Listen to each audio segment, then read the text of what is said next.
Sleep is the cousin of death, but insomnia is the distant relative of madness. The mind that cannot rest becomes its own prison.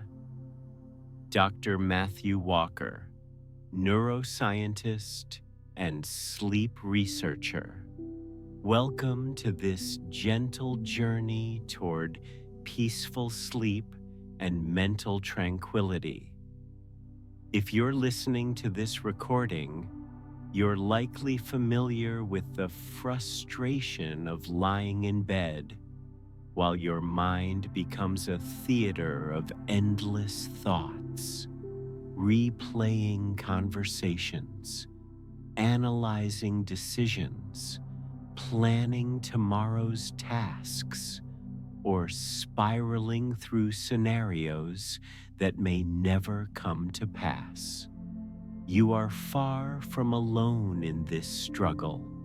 Recent research from the University of Utah's Huntsman Mental Health Institute reveals that overthinking, scientifically known as rumination, affects millions of people worldwide and can be significantly reduced through targeted psychological interventions. Studies published in 24 show that sleep problems and internal body clock disruptions can trigger or worsen a range of psychiatric disorders, creating a vicious cycle where poor sleep leads to more overthinking, which leads to even worse sleep. Tonight, we embark on an exploration of your restless mind, understanding the fascinating neuroscience behind why thoughts seem to multiply in darkness, and discovering evidence-based, gentle techniques to guide your mental activity toward tranquility. This isn't about forcing sleep or suppressing thoughts. It's about creating optimal conditions for your natural sleep processes to unfold while developing a healthier relationship with your own mind. Let me share Emma's story with you. Emma was a successful architect who designed beautiful spaces by day, but found her own bedroom transformed into a battleground each night. At precisely 11:30 p.m., when her head touched the pillow, her mind would ignite like a computer suddenly downloading thousands of files. Tomorrow's client presentation, mixed with concerns about her teenage daughter's social struggles, which blended with memories of an awkward conversation from 3 weeks ago, which connected to worries about her aging parents' health, which spiraled into existential questions about life's meaning. Emma would lie there calculating sleep hours remaining, which only added mathematical anxiety to her emotional chaos. She tried everything from counting sheep to meditation apps, but nothing seemed to quiet the mental symphony that played each night in her head. The harder she tried to sleep, the more elusive it became, creating what sleep researchers call the performance anxiety of sleep. Emma's story mirrors the experience of countless individuals who find themselves trapped in their own consciousness when the world grows quiet. But here's what Emma discovered through her journey and what you'll learn tonight. Overthinking at bedtime isn't a character defect or sign of weakness. It's a natural neurological response that can be understood, managed, and ultimately transformed into a pathway toward peace. Chapter 1: The neuroscience behind your racing mind. To understand why your mind becomes hyperactive at night, we must journey into the intricate landscape of your brain.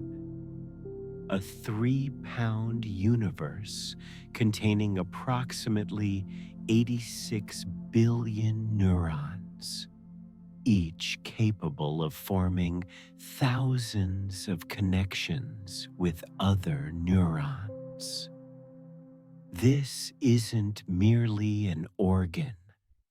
It's the most complex structure in the known universe, and understanding its nighttime behavior is key to finding peace. During daylight hours, your brain operates like a well-orchestrated symphony, with the prefrontal cortex serving as the conductor. This region, located behind your forehead, manages executive functions, decision-making, problem-solving, impulse control, and attention regulation. It keeps the various neural networks in harmonious coordination, ensuring that thoughts flow logically and purposefully. However, as evening approaches and your circadian rhythms shift towards sleep preparation, something remarkable occurs. The prefrontal cortex begins to reduce its regulatory activity, like a symphony conductor gradually lowering their baton. This isn't a malfunction. It's an essential biological process that allows for the transition into sleep states where different types of neural processing occur. Recent research published in 2024 by Northwestern University reveals what scientists call the lizard brain phenomenon. The evolutionarily older parts of your brain, including the limbic system responsible for emotions and survival responses, begin to have more influence over your mental landscape as the newer, more advanced cognitive control regions quiet down. This creates the perfect conditions for what we experience as racing thoughts. The default mode network, discovered relatively recently in neuroscience history, becomes particularly active during this transition period. This network, which includes the medial prefrontal cortex, posterior cingulate cortex, and angular gyrus, is often called the brain's screensaver. However, unlike a computer screensaver that displays peaceful images, Your brain's screensaver generates a constant stream of self-referential thinking, memories, worries, plans, social concerns, and existential musings. During focused daytime activities, this default mode network is suppressed by task-positive networks. But as you lie in bed with no external demands on your attention, the default mode network springs into action. It's like having a room full of chattering voices that were muted during the day, suddenly finding their volume turned up to maximum. Consider Marcus, a financial analyst whose precision and focus made him exceptional at his job. During market hours, his mind was laser sharp, analyzing data and making split-second decisions. But in bed, that same analytical mind would dissect every aspect of his day, his relationships, his future prospects, and even his own sleep patterns. His brain, trained to find patterns and solve problems, couldn't simply switch off these capabilities when sleep time arrived. This neurological understanding reveals something profound. Your racing thoughts aren't evidence of an overactive or broken mind. They're evidence of a healthy brain attempting to transition between different operational modes. The challenge lies not in stopping these processes, but in learning to work skillfully with them. The neurotransmitter systems in your brain also play crucial roles in this nighttime mental activity. GABA, your brain's primary inhibitory neurotransmitter, typically increases during sleep preparation, helping to slow neural firing rates and promote calm. However, chronic stress, anxiety, or overstimulation can impair GABA production or effectiveness, leaving your brain without sufficient natural braking mechanisms. Simultaneously, excitatory neurotransmitters like glutamate may remain elevated, particularly if your mind is engaged in problem solving or worry. This creates a neurochemical environment where your brain remains alert and active despite your conscious desire for rest. Recent findings from the University of Iowa suggest that sleep serves dual functions. It provides cognitive rest after intensive mental activity, while simultaneously allowing for memory consolidation and emotional processing. When you're lying awake with racing thoughts, your brain is essentially trying to begin its nighttime maintenance work while you're still conscious enough to experience the process. The anterior cingulate cortex, involved in attention and emotional processing, often becomes hyperactive during periods of overthinking. This region connects cognitive and emotional brain networks, which explains why racing thoughts often carry strong emotional charges.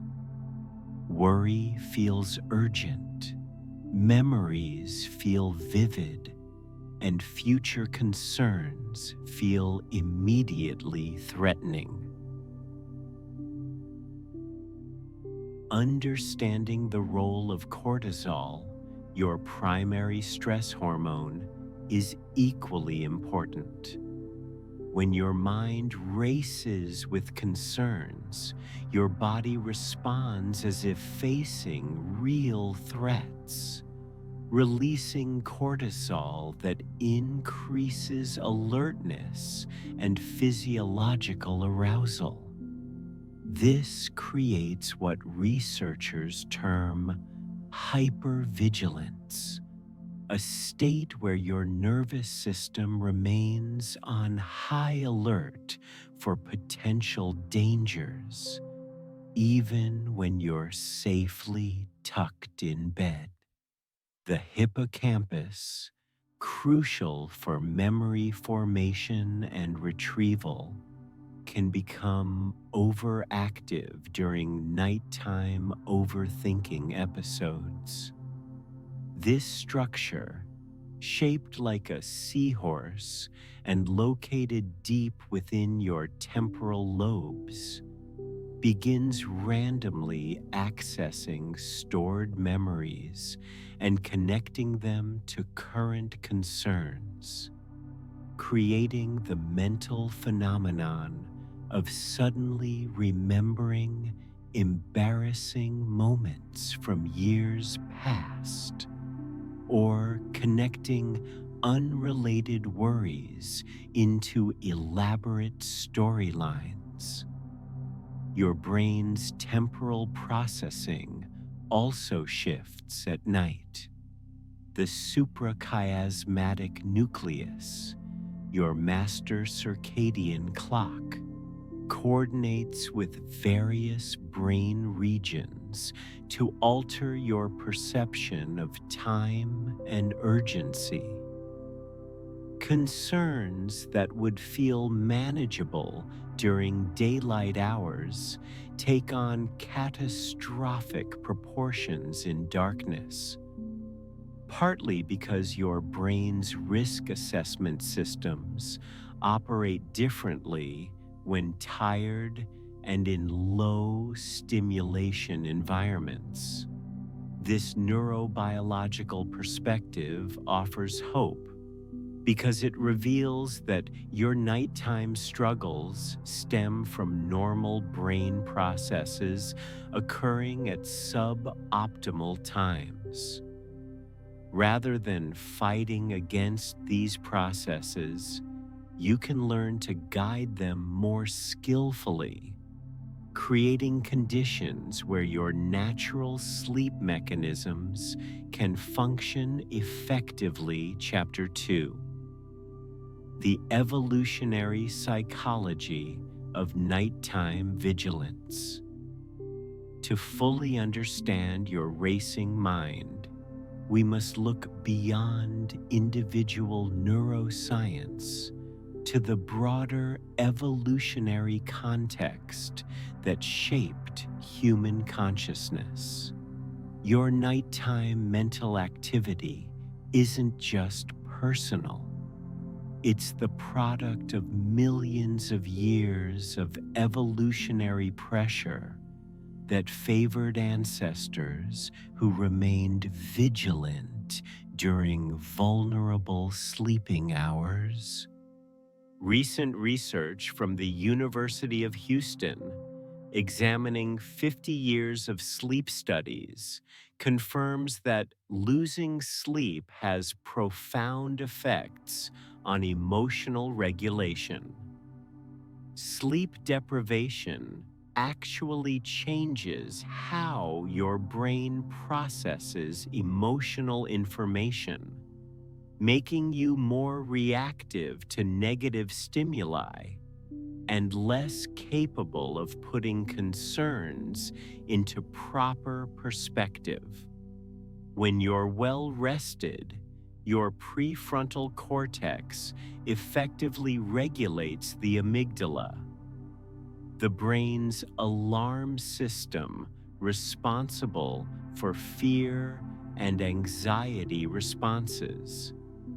However, sleep deprivation weakens this regulatory connection, allowing the amygdala to become hyperactive while reducing your cognitive ability to calm anxious responses.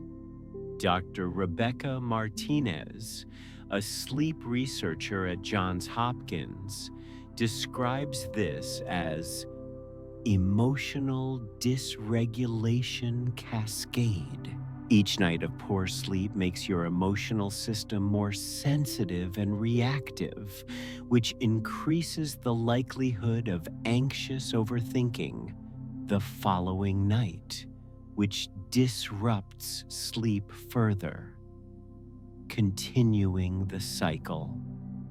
Let me introduce you to David, a marketing executive who experienced this cascade firsthand. Initially, his sleep problems began with legitimate work stress, a major campaign launch with tight deadlines. The first few nights of poor sleep felt manageable, even predictable, given the circumstances. However, as David's sleep debt accumulated, his daytime anxiety levels increased dramatically. Situations that normally felt routine, team meetings, client calls, even casual conversations with colleagues, began triggering intense worry and self-doubt. His mind would replay these interactions at night, analyzing every word and gesture for hidden meanings or potential problems. Soon, David developed what psychologists call anticipatory anxiety about sleep itself. He would begin worrying about not sleeping while still at work, which created tension that made sleep even more elusive. His bedroom, once a sanctuary, became associated with struggle and frustration. The physiological aspects of this cycle are equally important. Chronic sleep deprivation elevates cortisol levels, not just at night, but throughout the day.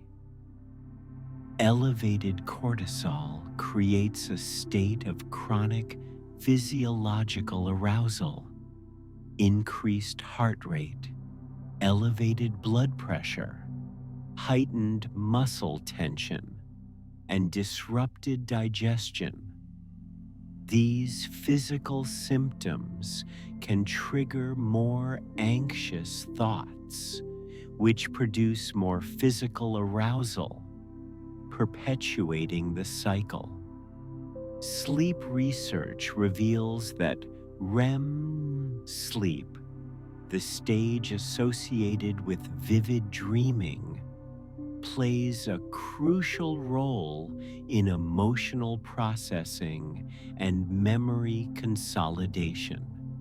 When overthinking disrupts sleep, you don't just lose rest, you lose the brain's natural mechanism for processing emotional experiences and integrating them into long-term memory in healthy ways. Without adequate REM sleep, emotional experiences remain undigested, continuing to trigger strong reactions and intrusive thoughts. This explains why people with chronic sleep problems often find themselves repeatedly thinking about the same emotional events, unable to achieve closure or peace with past experiences. The temporal aspects of the anxiety sleep cycle are particularly cruel. Anxiety naturally fluctuates throughout the day, often peaking in the evening as cortisol levels shift and external distractions diminish. This means that bedtime coincides with the period when anxious thoughts are most likely to emerge, creating perfect conditions for sleep disruption. Furthermore, the quiet, dark environment of bedtime removes external stimuli that might otherwise distract from internal worry.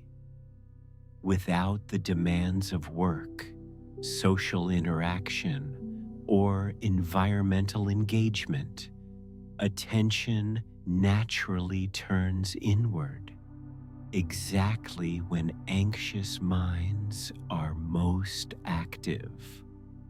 Breaking this cycle requires understanding that it's not just about managing thoughts or improving sleep hygiene. It's about interrupting a complex interaction between cognitive, emotional, and physiological systems. Effective approaches must address multiple aspects of the cycle simultaneously.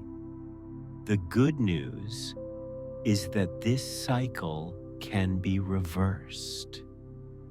Just as poor sleep amplifies anxiety, improving sleep quality reduces anxiety levels. Research shows that even modest improvements in sleep can significantly decrease worry, rumination, and overall anxiety symptoms. Chapter 4: Common Patterns of Nighttime Overthinking.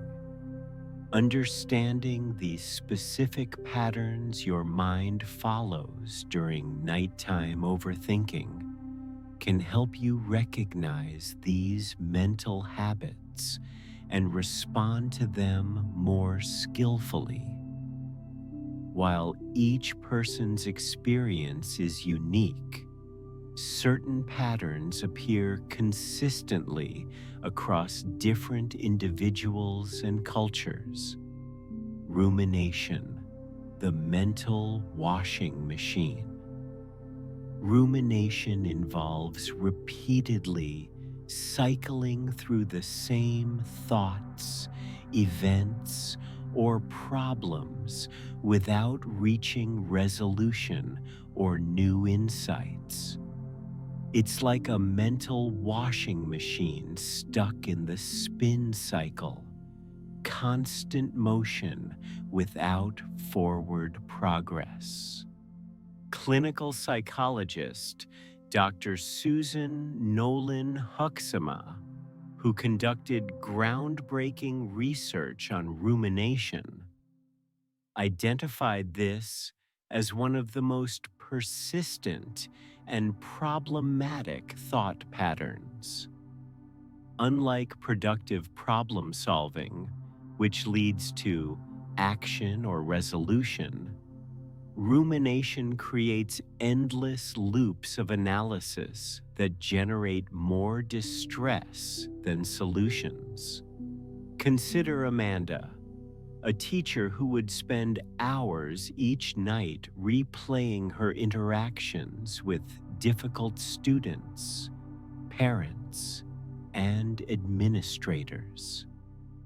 She would analyze her responses, imagine different approaches she could have taken, worry about the long-term consequences of her decisions, and question her effectiveness as an educator. Each mental replay added new details and concerns, but never reached any satisfying conclusions. The key difference between rumination and productive reflection lies in outcome and emotion. Productive reflection leads to insights, decisions, or acceptance. Rumination leads to increased distress, self-doubt, and mental exhaustion without generating useful outcomes. Rumination often focuses on three main themes: what went wrong, past-focused; what might go wrong, future-focused; and what's wrong with you, self-focused. These themes can blend together, creating complex mental narratives that feel important and urgent, but ultimately serve no constructive purpose. Future forecasting, the crystal ball phenomenon. This pattern involves your mind jumping ahead to future events, attempting to anticipate every possible scenario and prepare responses for situations that may never occur. While some future planning is healthy and necessary, anxious forecasting goes far beyond practical preparation. Dr. Thomas Borkowicz's research on worry reveals that most worried predictions never come true. And even when they do, the mental rehearsal rarely improves actual outcomes. Yet, the forecasting mind feels productive and responsible, creating the illusion that intensive mental preparation prevents problems. Michael, a project manager, experienced intense future forecasting around work deadlines. His mind would generate elaborate contingency plans for every possible complication. What if team members called in sick? What if clients changed requirements? What if technology failed? What if budgets were cut? Each scenario spawned sub-scenarios, creating branching mental trees of potential problems and solutions. The exhausting nature of future forecasting stems from its infinite quality. There's always another potential scenario to consider, another contingency to plan for, another variable to account for. The forecasting mind can never definitively prepare for all possibilities, so it continues working indefinitely. This pattern often intensifies during periods of uncertainty or major life transitions. When external circumstances feel unpredictable, the mind attempts to create certainty through mental preparation. even when such preparation is impossible or counterproductive. Emotional archaeology. Excavating the past. This pattern involves digging into past experiences, relationships, and decisions, usually focusing on regret, embarrassment, unresolved conflicts, or emotional wounds. The mind becomes like an archaeologist, excavating every detail of past events and examining them under the microscope of current awareness. Emotional archaeology often centers on if only thinking. If only I had said something different. If only I had made that other choice. If only I had been braver or wiser or more careful. These thoughts create the illusion that intensive analysis of the past might somehow change what happened or prevent similar situations in the future. Lisa, a social worker, would find herself mentally revisiting difficult cases from her career, relationships that ended poorly, and family conflicts from her childhood. Each memory triggered fresh emotions, as if the events had happened recently rather than years or decades ago. Her mind would analyze these experiences from multiple angles, searching for lessons or closure that remained elusive. The persistence of emotional archaeology reflects the brain's natural tendency to seek completion and understanding. Unresolved emotional experiences continue to occupy mental space, periodically surfacing in consciousness as the psyche attempts to process and integrate them.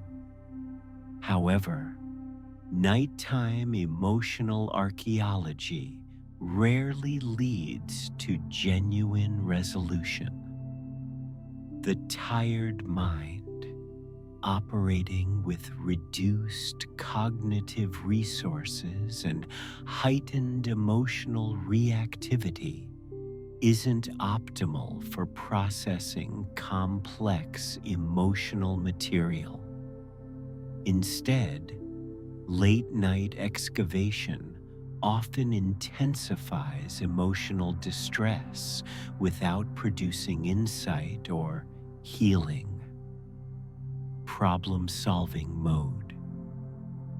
Activation. This pattern occurs when your mind identifies situations as problems requiring immediate solutions, even when resolution isn't possible or necessary at bedtime.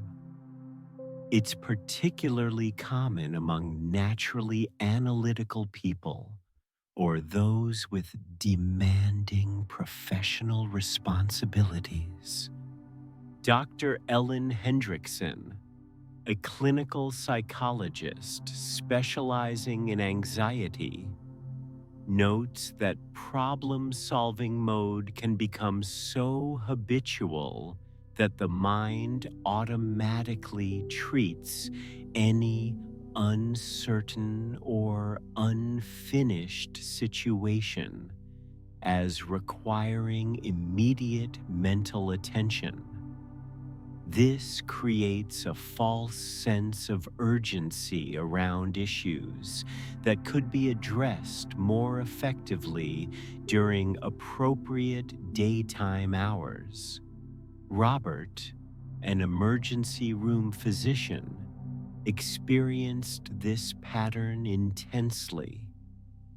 His professional training required rapid problem identification and solution implementation, skills that served him well in medical crises.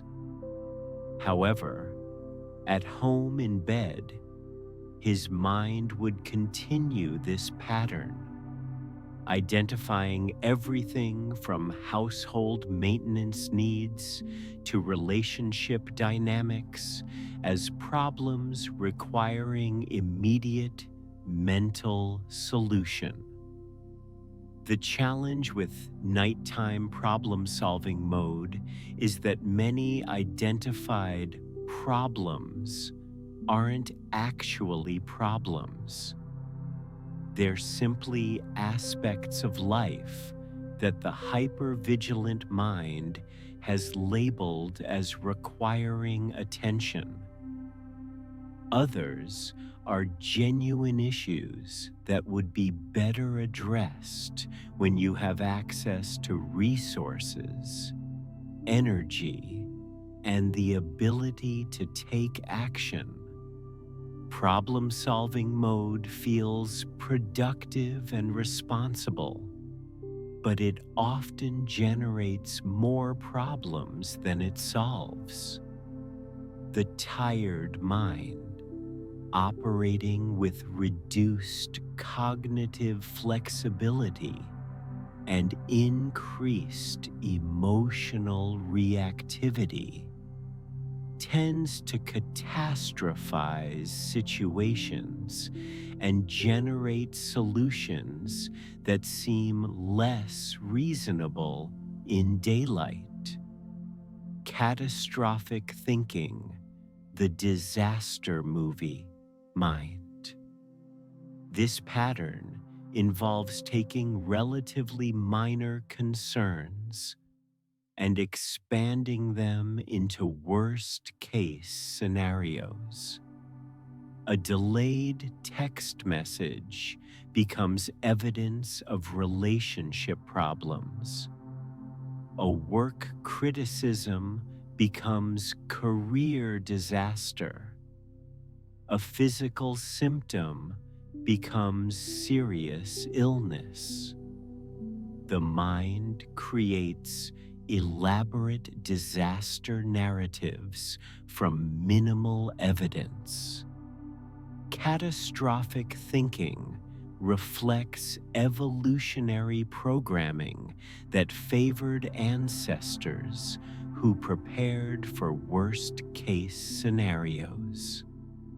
However, modern life rarely presents the life or death situations for which this mental pattern evolved, leading to dramatic overreactions to contemporary challenges. James, an accountant, would transform minor work concerns into career catastrophes. A small error in a client report became evidence that he was incompetent, which meant he might be fired, which would ruin his family's financial security, which would destroy his marriage, which would devastate his children's futures. His mind could construct these disaster narratives within minutes. The power of catastrophic thinking lies in its emotional convincingness. When your mind generates vivid worst-case scenarios, your body responds with real stress hormones and physiological arousal, making the imagined disasters feel genuinely threatening. Research shows that catastrophic thoughts rarely reflect realistic probabilities. Most catastrophic predictions never materialize, and when negative events do occur, they're typically less severe and more manageable than anticipated.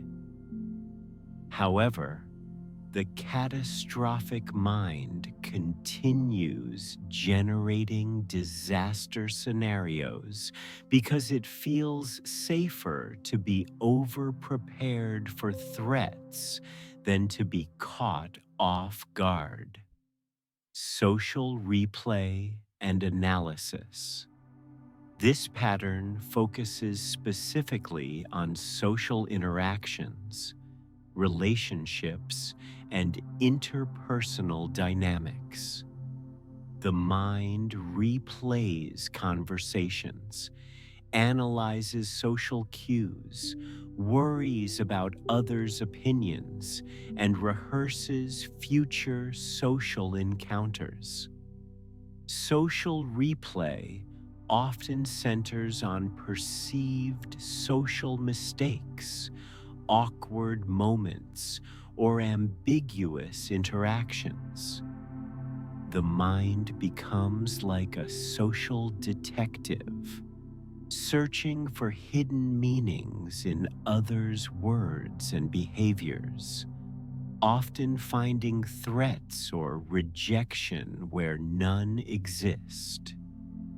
Maria, a graphic designer, would spend hours analyzing workplace social dynamics. She would replay lunch conversations for hidden meanings, interpret colleagues' facial expressions as signs of disapproval, and worry that her contributions in meetings weren't valued. Her mind would construct elaborate theories about others' opinions of her based on minimal evidence. This pattern reflects the fundamental human need for social connection and acceptance.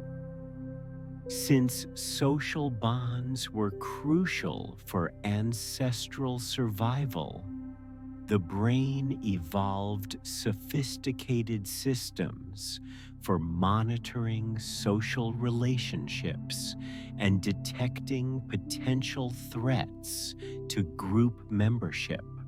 However, modern social environments are far more complex than ancestral groups, and the social monitoring systems can become overactive, interpreting neutral or positive interactions as potentially threatening.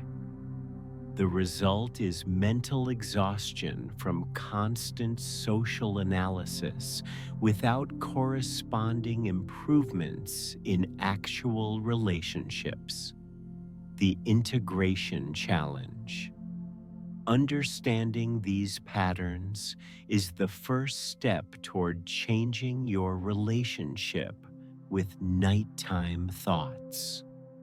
Rather than seeing racing thoughts as random mental chaos, you can recognize specific patterns and respond to each type more skillfully.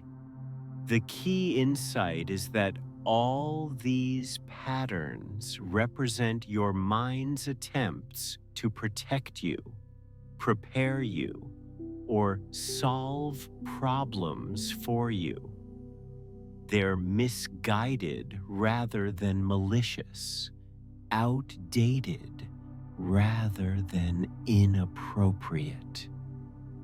This understanding allows you to approach your racing mind with curiosity and compassion rather than frustration and resistance. Chapter 5. The Physical Symphony of Mental Racing. Your racing thoughts don't exist in isolation.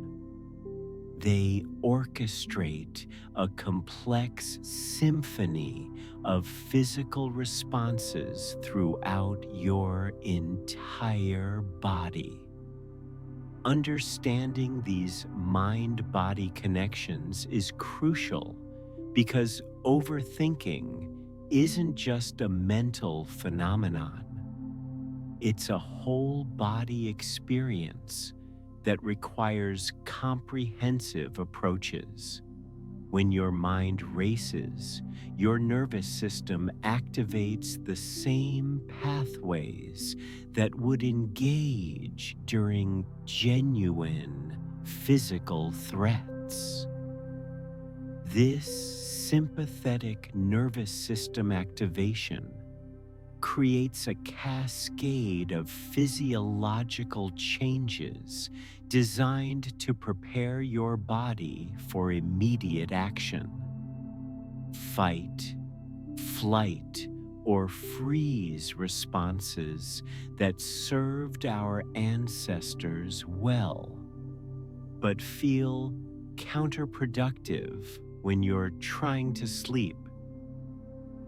Lisa Feldman Barrett's groundbreaking research on emotional embodiment reveals that emotions and thoughts aren't just mental events.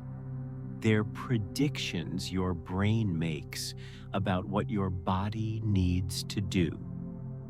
When you think anxious thoughts, your brain predicts that your body needs to prepare for threat, triggering physiological changes that make those anxious predictions feel more real and urgent. Cardiovascular activation, the racing heart. One of the most noticeable physical manifestations of mental racing is cardiovascular activation. Your heart rate increases, blood pressure rises, and circulation patterns shift as if you were preparing for physical exertion. This happens because your brain interprets worried thoughts as signals that action might be necessary. Sarah, the architect we met earlier, described feeling her heart pound as if she'd just climbed several flights of stairs, even though she'd been lying motionless for hours. Her worried thoughts about client presentations were triggering the same cardiovascular responses that would prepare her body to flee from predators. This cardiovascular activation creates a feedback loop. The physical sensation of a racing heart can trigger more anxious thoughts. Why is my heart beating so fast? Is something wrong with me? Which increases heart rate further, which generates more anxiety about the physical sensations. Understanding this connection helps explain why purely mental approaches to calming racing thoughts sometimes feel insufficient. Your body is responding to perceived threats with real physiological changes that create genuine physical discomfort, even when the threats exist only in your imagination. Respiratory disruption, the breath of anxiety.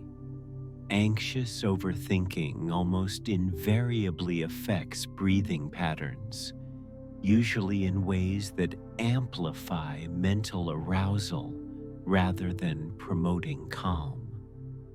When your mind races, breathing often becomes shallow, rapid, and confined to the upper chest rather than engaging the diaphragm.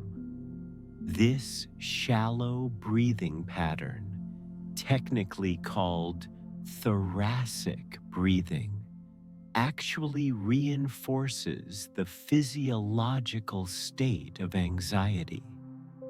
Rapid, shallow breathing signals to your brain that you're in distress, which can intensify worried thoughts and emotional reactivity.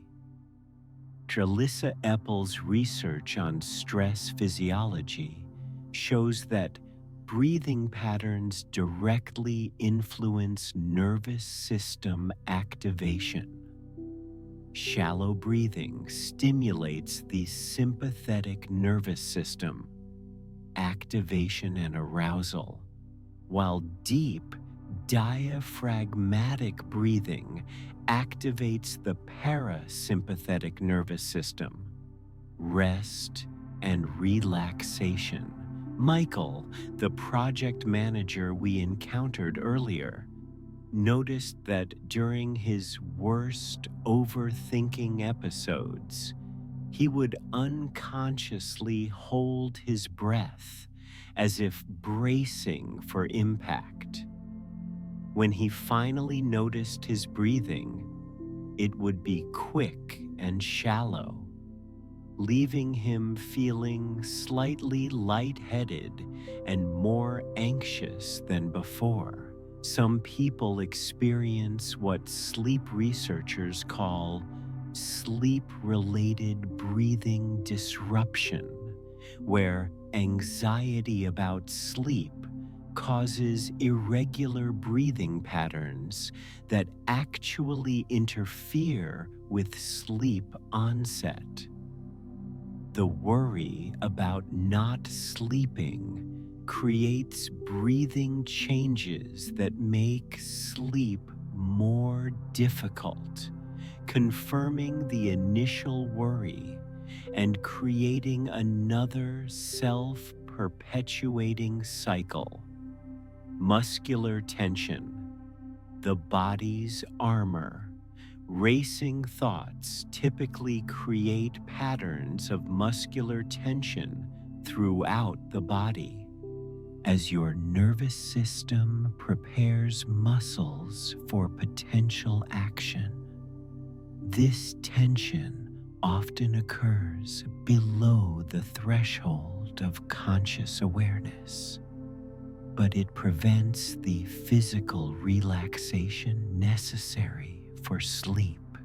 Common areas of overthinking related tension include the shoulders, hunching as if protecting vital organs, jaw, clenching as if bracing for impact, hands, forming fists as if preparing to fight, and leg muscles, contracting as if ready to flee. These tension patterns reflect ancient defensive postures that once protected humans from physical threats. Jennifer, the teacher dealing with worry about her children, would wake up with sore shoulders and jaw pain, realizing she'd been holding tension throughout the night. Her body was literally bracing itself against the imagined threats her mind was generating. Progressive muscle relaxation research by Dr. Edmund Jacobson demonstrates that many people carry chronic muscular tension without realizing it.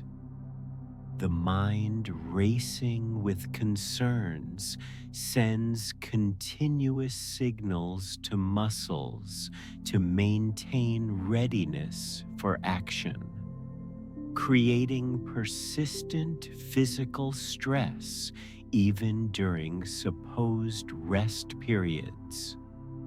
This muscular tension creates its own discomfort that can trigger more worried thoughts. thoughts. Physical discomfort becomes another thing to worry about, adding to the mental load rather than reducing it. Understanding this connection helps explain why effective sleep approaches often include physical relaxation techniques alongside mental strategies. Temperature regulation, disruption, mental arousal significantly affects your body's natural temperature regulation systems, which play crucial roles in sleep onset and maintenance. Normal sleep preparation involves a gradual decrease in core body temperature, which signals to your brain that it's time for rest. However, when your mind races with anxious or excited thoughts, your body may maintain elevated core temperature, fighting against this natural sleep signal. You might feel restless and hot, throwing off covers, then cold and uncomfortable, creating physical restlessness that mirrors mental restlessness. Amanda, the teacher who struggled with rumination, would experience what she called internal fever during her worst overthinking episodes. Despite the room being cool, she would feel hot and sweaty, then suddenly cold, as her body's temperature regulation systems responded to her mental arousal. Research on circadian rhythms reveals that temperature regulation is intimately connected to sleep-wake cycles. Disruption of natural temperature patterns can shift your entire circadian rhythm, making it harder to fall asleep at appropriate times and maintain healthy sleep architecture throughout the night. Digestive system responses. The gut-brain connection means that mental racing often creates digestive disruption, even hours after your last meal. Stress and anxiety redirect blood flow and neural attention away from digestive processes and toward systems needed for immediate threat response. This can manifest as stomach upset, nausea, changes in bowel function, or general abdominal discomfort. Your digestive system essentially goes into hibernation when your brain perceives threats, whether those threats are real predators or imagined work disasters. David, the marketing executive, noticed that his stomach would feel unsettled during nighttime overthinking episodes, sometimes feeling nauseated despite not having eaten for hours. His body was responding to mental stress as if it were physical danger, shutting down non-essential systems to preserve energy for dealing with threats. The vagus nerve, which connects the brain to major organs, including the digestive system, carries stress signals throughout the body. Mental racing can stimulate this nerve in ways that create physical symptoms that feel unrelated to psychological concerns, but are actually direct manifestations of mind-body connections. Sensory hypersensitivity. Overthinking often creates heightened sensitivity to environmental stimuli. Sounds seem louder, lights feel brighter, fabrics feel more irritating, and normal household noises become intrusive distractions. This sensory hypersensitivity reflects your nervous system's increased alertness and vigilance. When your mind is racing with concerns, your brain allocates more attention to monitoring the environment for potential threats or relevant information. This hypervigilance can make it difficult to filter out irrelevant sensory input, creating the experience of being overwhelmed by normal environmental stimuli.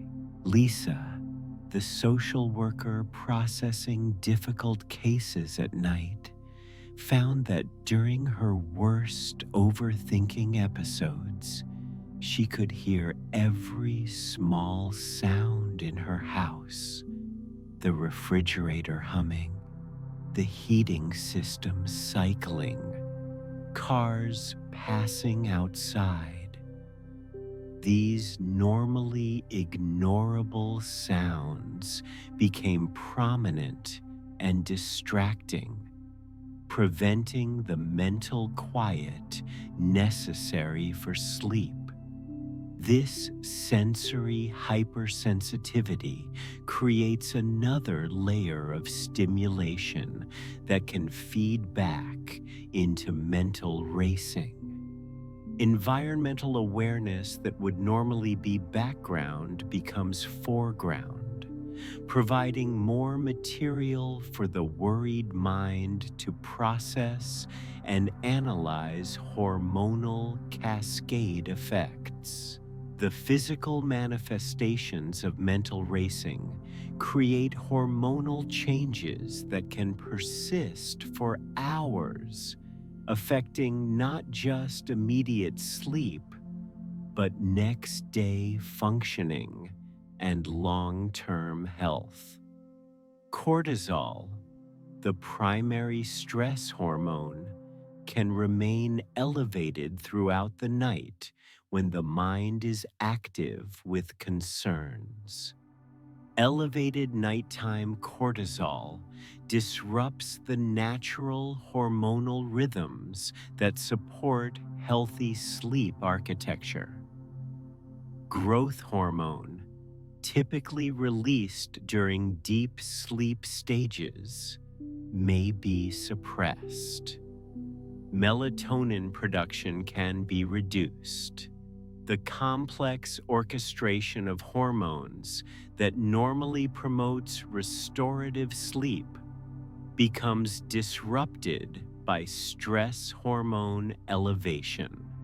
Research by Dr. Robert Sapolsky on chronic stress reveals that persistent elevation of stress hormones can affect immune function, cardiovascular health, cognitive performance, and emotional regulation. What begins as temporary overthinking can create lasting physiological changes that make future overthinking more likely. The integration opportunity. Understanding these physical manifestations offers hope because it reveals that you can interrupt the overthinking cycle from multiple entry points. You can work with breathing patterns to calm nervous system arousal. You can address muscular tension to reduce physical activation. You can support natural temperature regulation to promote sleep onset. Most importantly, recognizing that overthinking is a whole body experience helps explain why comprehensive approaches tend to be more effective than purely mental strategies. Your racing thoughts aren't just psychological events. They're embodied experiences that require attention to both mental and physical aspects of the overthinking cycle. Chapter 6: The Gentle Science of Sleep Psychology. Traditional approaches to sleep problems often emphasize what not to do. Don't think about work. Don't worry. Don't look at the clock. Don't toss and turn. However, modern sleep psychology reveals that prohibition-based approaches often backfire, creating additional resistance and tension around the very behaviors they aim to eliminate. The gentle science of sleep psychology takes a fundamentally different approach, one based on acceptance, curiosity, and working with natural processes rather than against them. This approach draws from cognitive behavioral therapy, mindfulness-based interventions, acceptance and commitment therapy, and neuroscience research on how the brain naturally transitions into sleep states. The paradox of sleep effort.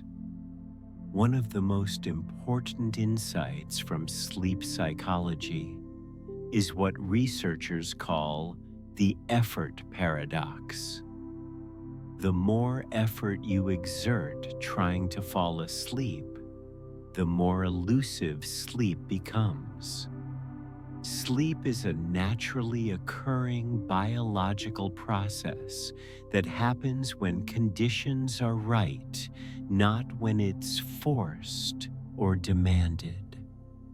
Dr. Colin Espy, a leading sleep researcher at Oxford University, describes sleep as similar to breathing.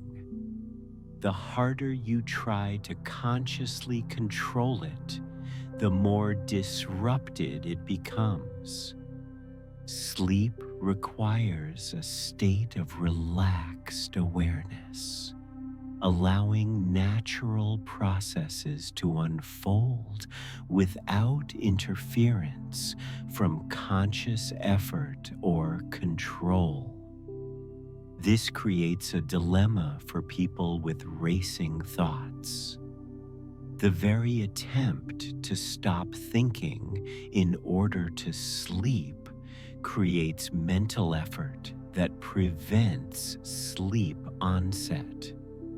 The solution lies not in trying harder to control thoughts, but in changing your relationship with the thinking process itself.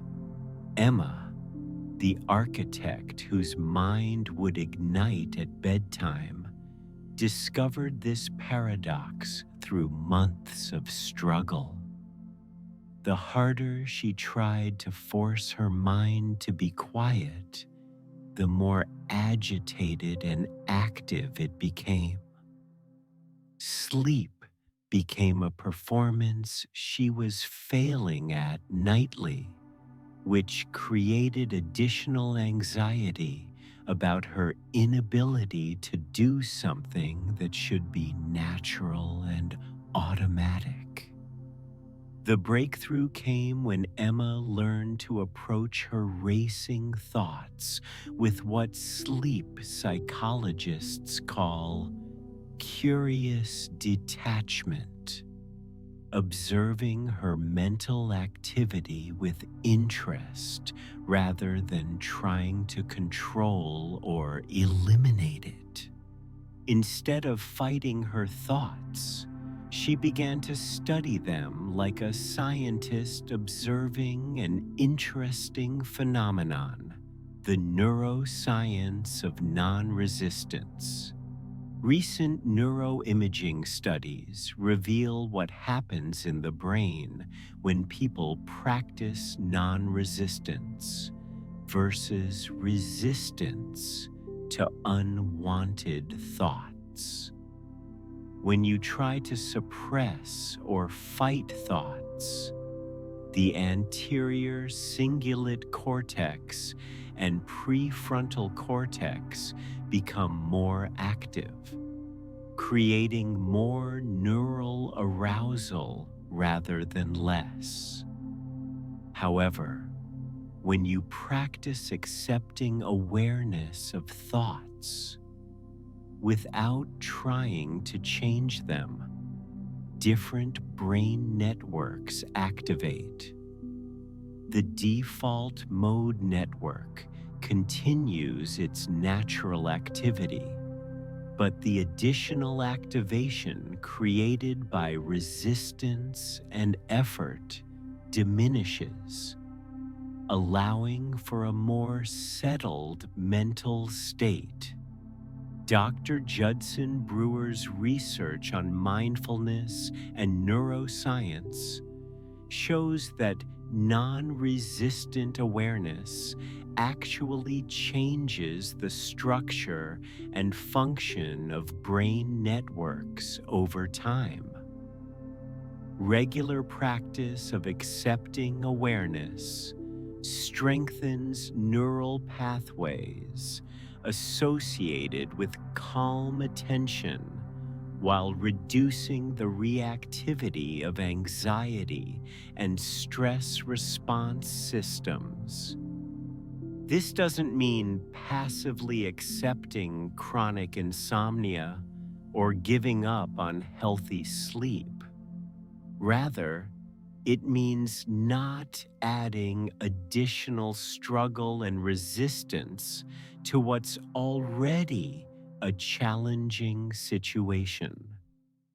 When you notice racing thoughts, instead of fighting them, you can acknowledge them with the same neutrality.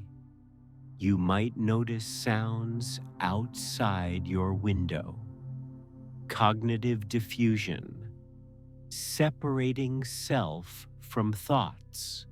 One of the most powerful concepts in modern psychology is cognitive diffusion, learning to observe thoughts as mental events rather than absolute truths requiring immediate action. This perspective recognizes that thoughts are productions of your brain, not necessarily accurate reflections of reality or urgent demands for attention. Traditional cognitive approaches focus on changing thought content, replacing negative thoughts with positive ones, or anxious thoughts with calm ones.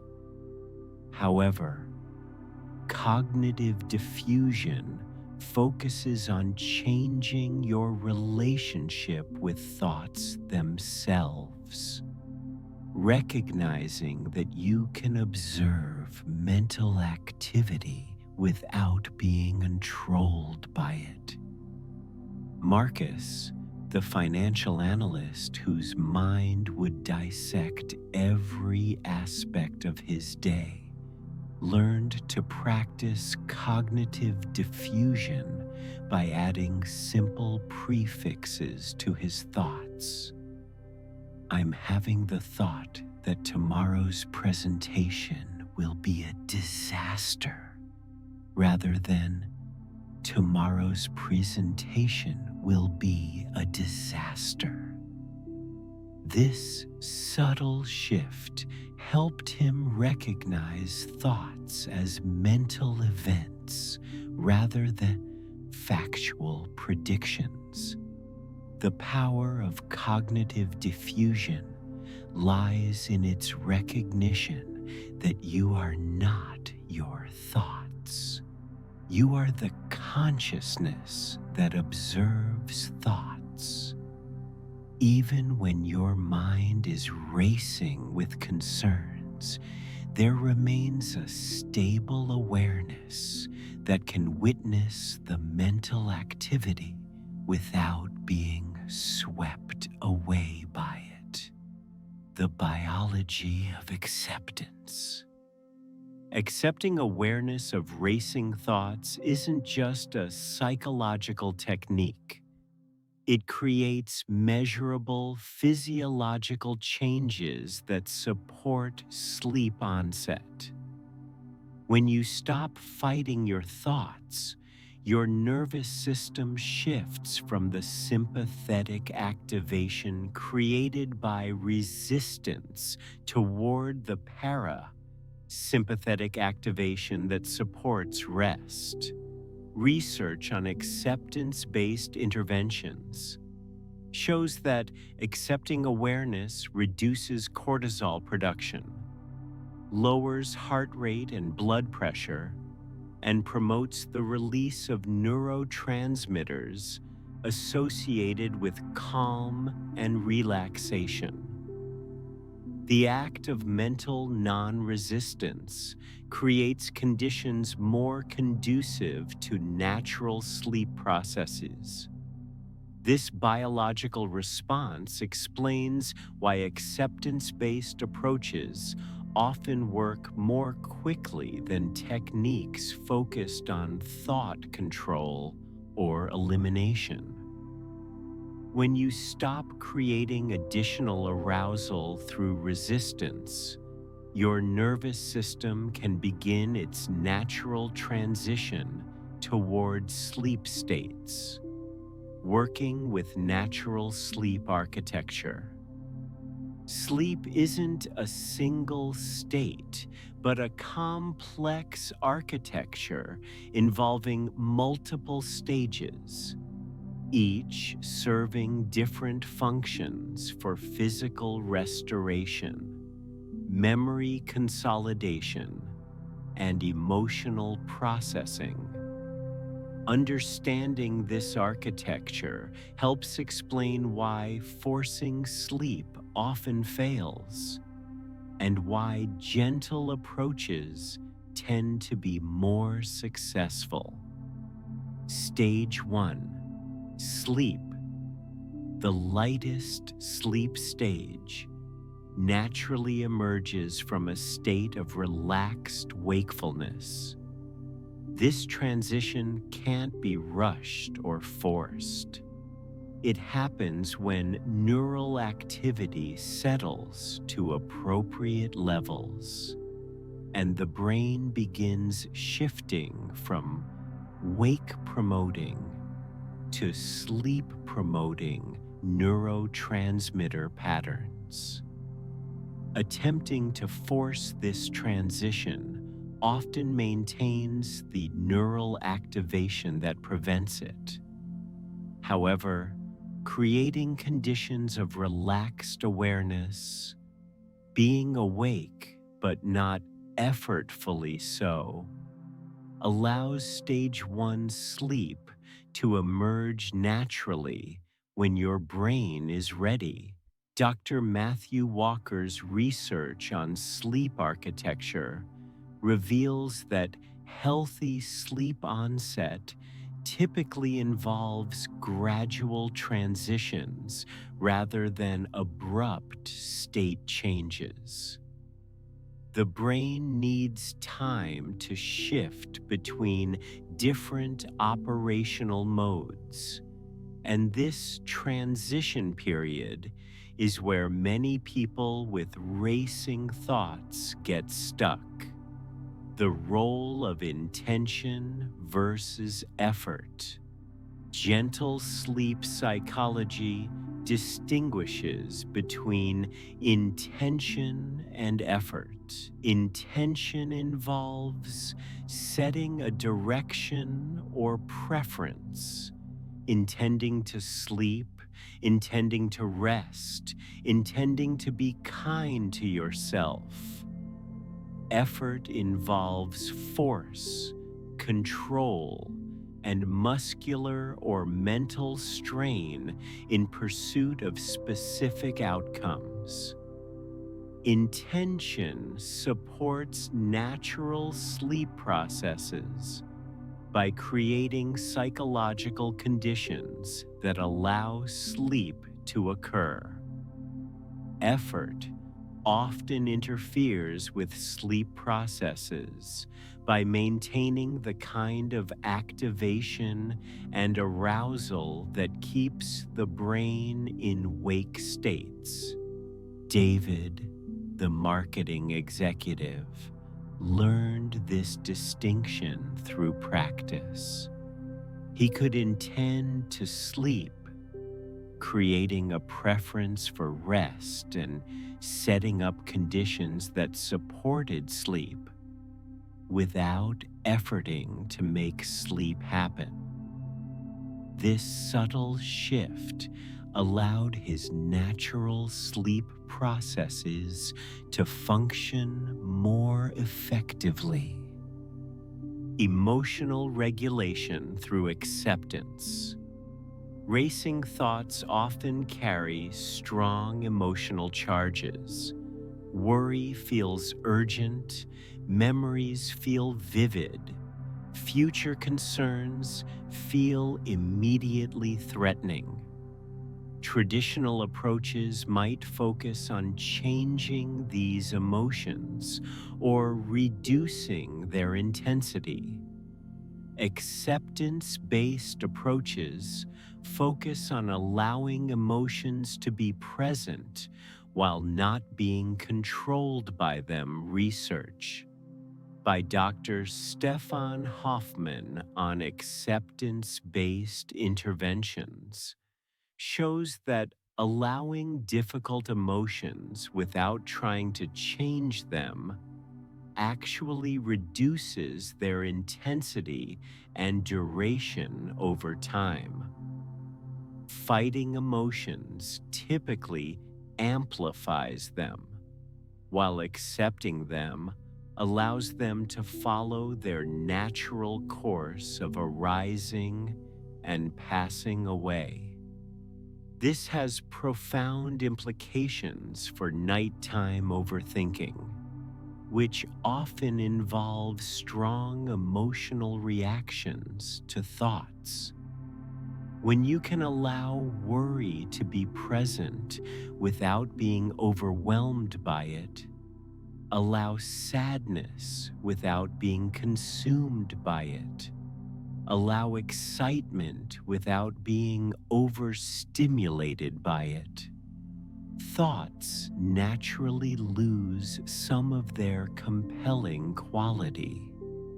The practice of loving kindness toward your mind, perhaps the most transformative aspect of gentle sleep psychology, is developing a kind, compassionate relationship with your own mind. Your racing thoughts, even the anxious and repetitive ones, represent your brain's attempts to take care of you, to solve problems, prevent mistakes, prepare for challenges, and keep you safe. When you can appreciate that your overthinking mind is trying to help, even when its methods aren't serving your need for rest. You can respond with gratitude rather than resistance. Thank you, mind, for trying to prepare me for tomorrow's challenges. I appreciate your care. Right now, though, it's time for rest. This shift from adversarial to collaborative dramatically changes the internal environment around sleep. Instead of a battle between you and your thoughts, it becomes a cooperative effort between you and your mind, working toward the shared goal of restoration and peace. Amanda, the teacher who struggled with rumination about student interactions, found that treating her worried thoughts like concerned advice from a caring but anxious friend helped her respond with appreciation rather than resistance. She could acknowledge the concern without being compelled to solve every problem the moment it arose, creating internal safety, gentle sleep.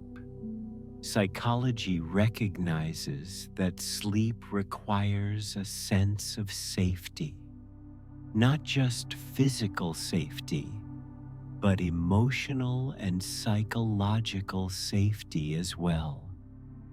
When your mind is racing with concerns, it often reflects an internal sense that vigilance is necessary, that relaxation might be dangerous, that awareness must be maintained.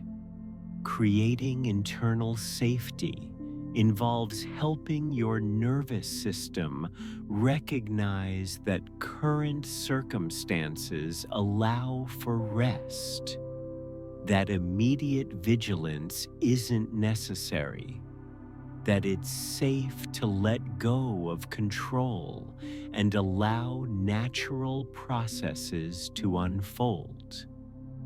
This safety isn't created through reassurance or positive thinking, but through consistent, patient, non-judgmental acceptance of whatever internal experiences arise. When your mind learns through experience that all thoughts and emotions will be met with kindness rather than resistance, it can begin to relax its hypervigilant stance. The wisdom of imperfection. Finally, gentle sleep psychology embraces what researchers call therapeutic imperfection.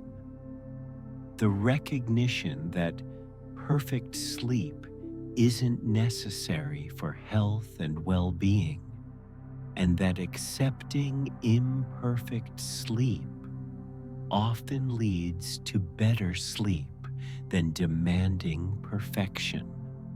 Some nights will be easier than others. Some nights your mind will settle quickly. Others, it will remain active longer. Both experiences are normal variations in human sleep patterns, not indicators of success or failure in your sleep practice. This perspective removes the performance pressure that often intensifies sleep problems. When you can accept that some nights will involve more mental activity than others, you stop adding additional anxiety about having an active mind, which often allows the mind to eventually settle more naturally. The goal becomes not perfect sleep every night, but developing a reliable, kind, patient approach to working with your mind, regardless of how active or quiet it happens to be on any given evening. Chapter 7: Practical Techniques for Quieting Racing Thoughts. Now we turn to specific, evidence-based techniques that can help guide your racing mind toward greater calm and receptivity to sleep. These approaches work not by forcing thoughts to stop, but by creating conditions where mental activity can naturally settle while maintaining the relaxed awareness that supports sleep onset. The 4-7-8 breathing pattern, activating your parasympathetic nervous system. Developed by Dr. Andrew Weil and based on ancient pranayama practices, the 4-7-8 breathing technique specifically targets the nervous system patterns that support rest and relaxation. This isn't simply a distraction from racing thoughts. It's a direct intervention that shifts your physiology from arousal toward calm. The technique involves inhaling through your nose for a count of 4, holding your breath for a count of 7, and exhaling through your mouth for a count of 8, making a soft whoosh sound. The extended exhale is crucial because it activates the vagus nerve, which signals your parasympathetic nervous system to initiate relaxation responses.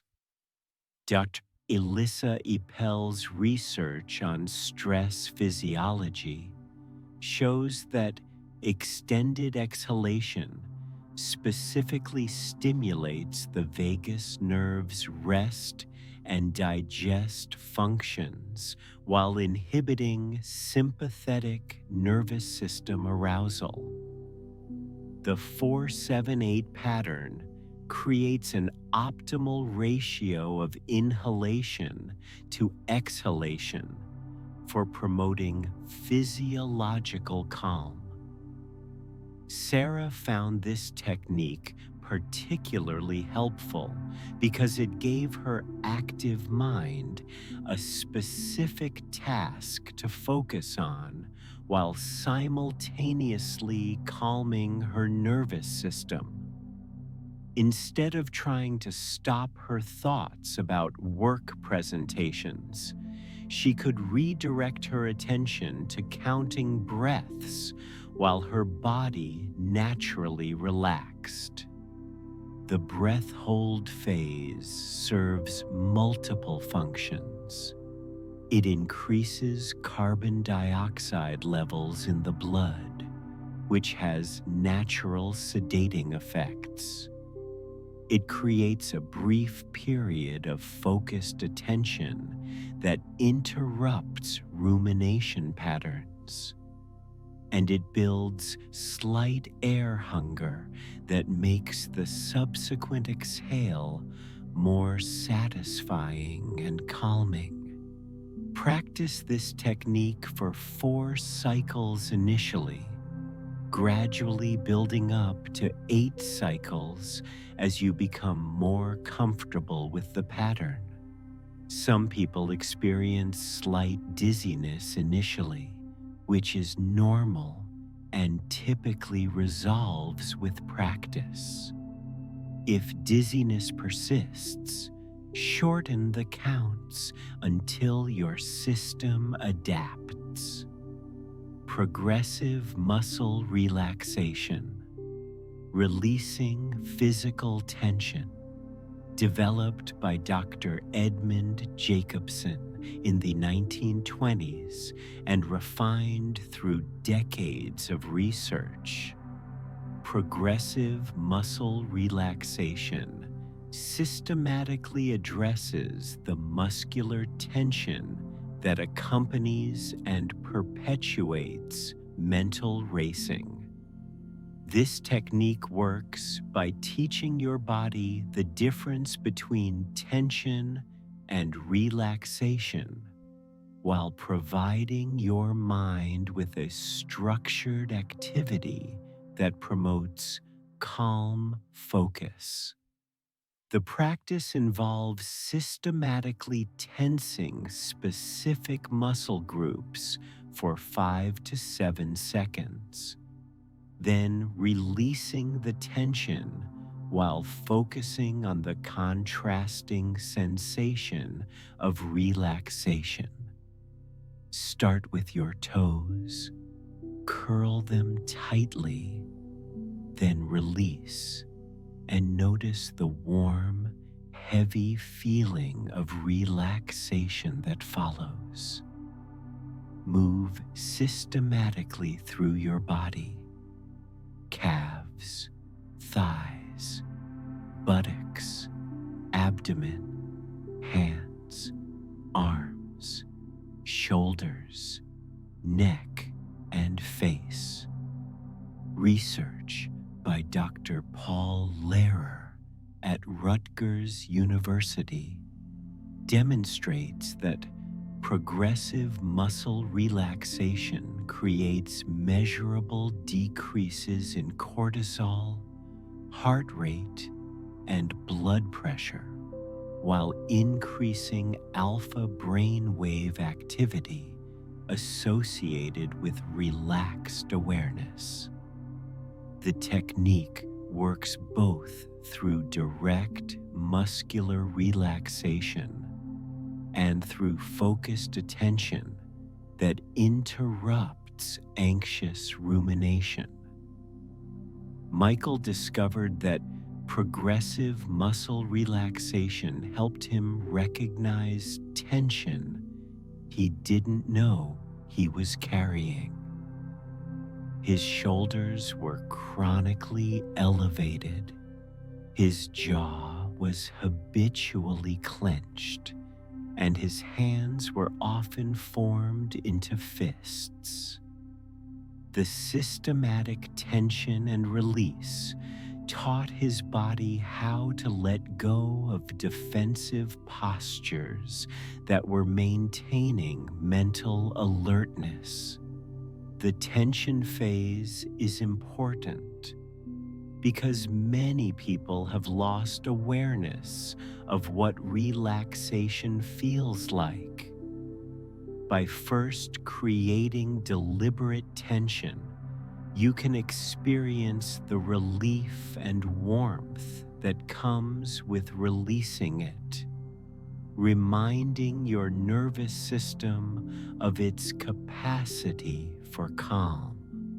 Some people prefer to work from head to toe rather than toe to head, while others like to focus on particularly tense areas like shoulders and jaw.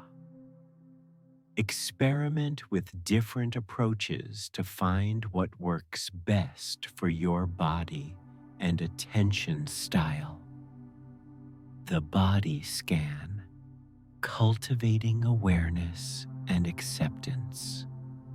Different from progressive muscle relaxation, the body scan involves systematically directing attention through your body without trying to change or fix anything.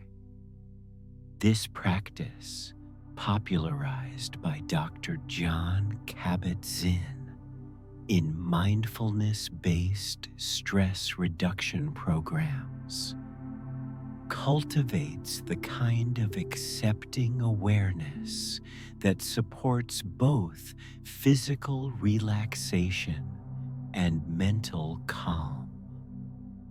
Begin by bringing attention to the top of your head, simply noticing whatever sensations are present: warmth, coolness, tingling, pressure, or perhaps just neutral presence.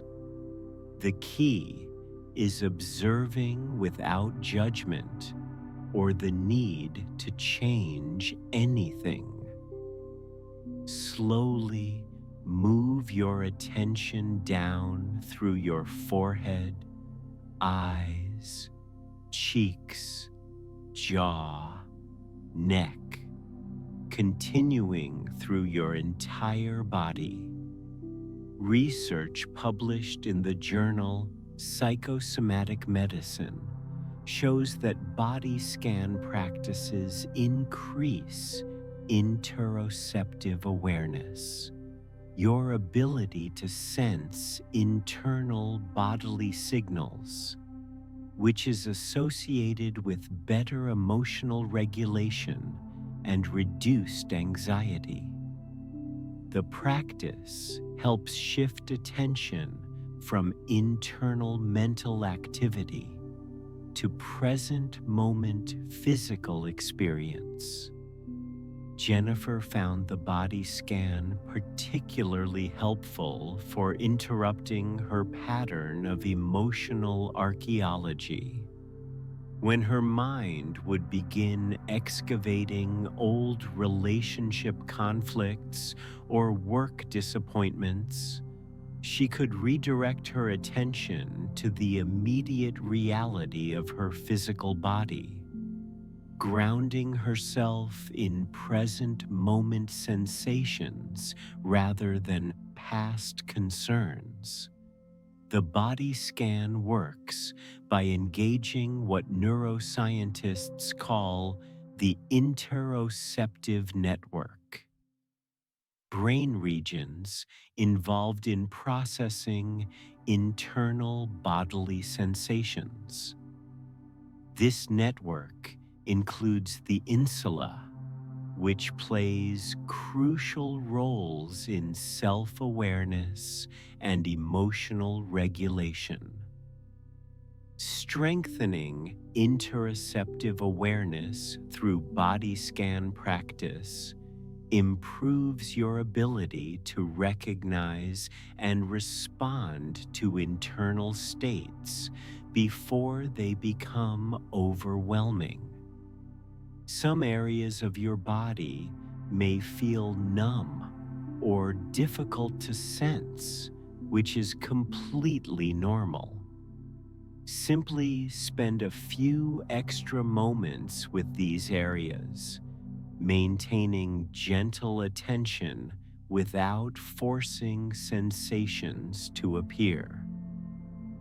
Over time, your ability to sense subtle bodily experiences typically improves. Thought labeling, the RAIN technique. RAIN is an acronym standing for recognition, acceptance, investigation, and non-attachment. A framework for working skillfully with difficult thoughts and emotions developed by meditation teacher Tara Brach and adapted for sleep applications by various researchers. Recognition involves simply noticing and naming what's happening in your mind. I'm having worried thoughts about tomorrow's meeting, or I notice my mind replaying today's conversation with my supervisor. This step moves you from being unconsciously caught up in thought content to consciously observing the thinking process. Acceptance means allowing thoughts and emotions to be present without immediately trying to change, fix, or escape them. This doesn't mean you like having worried thoughts or want them to continue. It means you stop adding resistance and struggle to an already challenging internal experience. Investigation involves gently exploring your experience with curiosity rather than judgment. Where do you feel this worry in your body? What does anxiety feel like physically? What is this thought pattern trying to accomplish? This investigation is kind and patient, like a caring friend trying to understand your experience. Non-attachment recognizes that thoughts and emotions are temporary experiences that arise and pass away. You are not your thoughts. You are the awareness that can observe thoughts. This perspective helps you relate to mental activity without being completely overwhelmed or controlled by it. Lisa used rain when waves of sadness about her father's death would emerge during bedtime. Instead of fighting the grief or trying to think her way through it, she would recognize the sadness, accept its presence as a natural expression of love, investigate how it felt in her body and what it needed, and remind herself that emotions, even painful ones, eventually pass. Research on acceptance-based interventions shows that this approach reduces the intensity and duration of difficult emotions compared to suppression or rumination. The paradox is that allowing difficult experiences often helps them resolve more naturally than fighting them. The 5, 4, 3, 2, 1. Grounding technique. When racing thoughts create feelings of overwhelm or disconnection from the present moment, grounding techniques help anchor awareness in immediate sensory experience. The 5, 3, 2, 1 technique engages all 5 senses systematically. Notice 5 things you can see, 4 things you can touch, 3 things you can hear, 2 things you can smell, and 1 thing you can taste. This technique works by redirecting attention from internal mental activity to external sensory input, effectively interrupting rumination cycles while engaging the parts of your nervous system associated with present moment awareness, rather than future worry or past regret. Bessel van der Kolk's research on trauma and the nervous system reveals that grounding techniques help regulate what he calls the window of tolerance, the zone of arousal where you feel alert but not overwhelmed, calm but not disconnected. Racing thoughts often push people outside this optimal zone, and grounding helps restore nervous system balance. Amanda found grounding particularly helpful when her mind would spiral into catastrophic scenarios about her teaching performance. By engaging her senses, noticing the texture of her pillowcase, the sound of the heating system, the faint scent of lavender from her dresser, she could interrupt the mental storytelling and return to present moment reality. The technique can be adapted for different situations. In bed with eyes closed, you might focus more on sounds, physical sensations, and any subtle tastes or scents. The key is engaging sensory awareness as an alternative to mental rumination. Loving kindness practice for racing thoughts.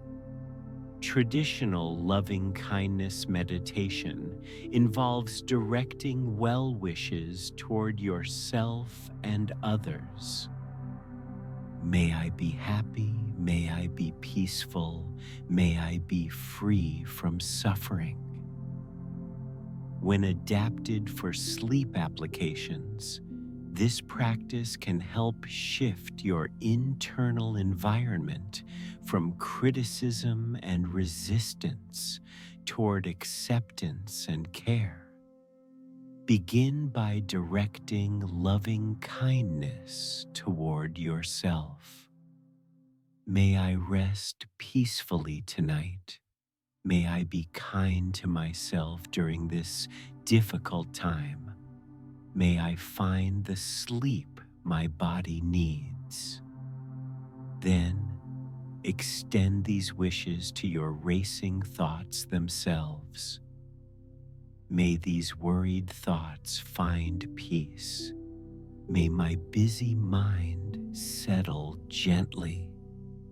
May all parts of me feel safe and cared for.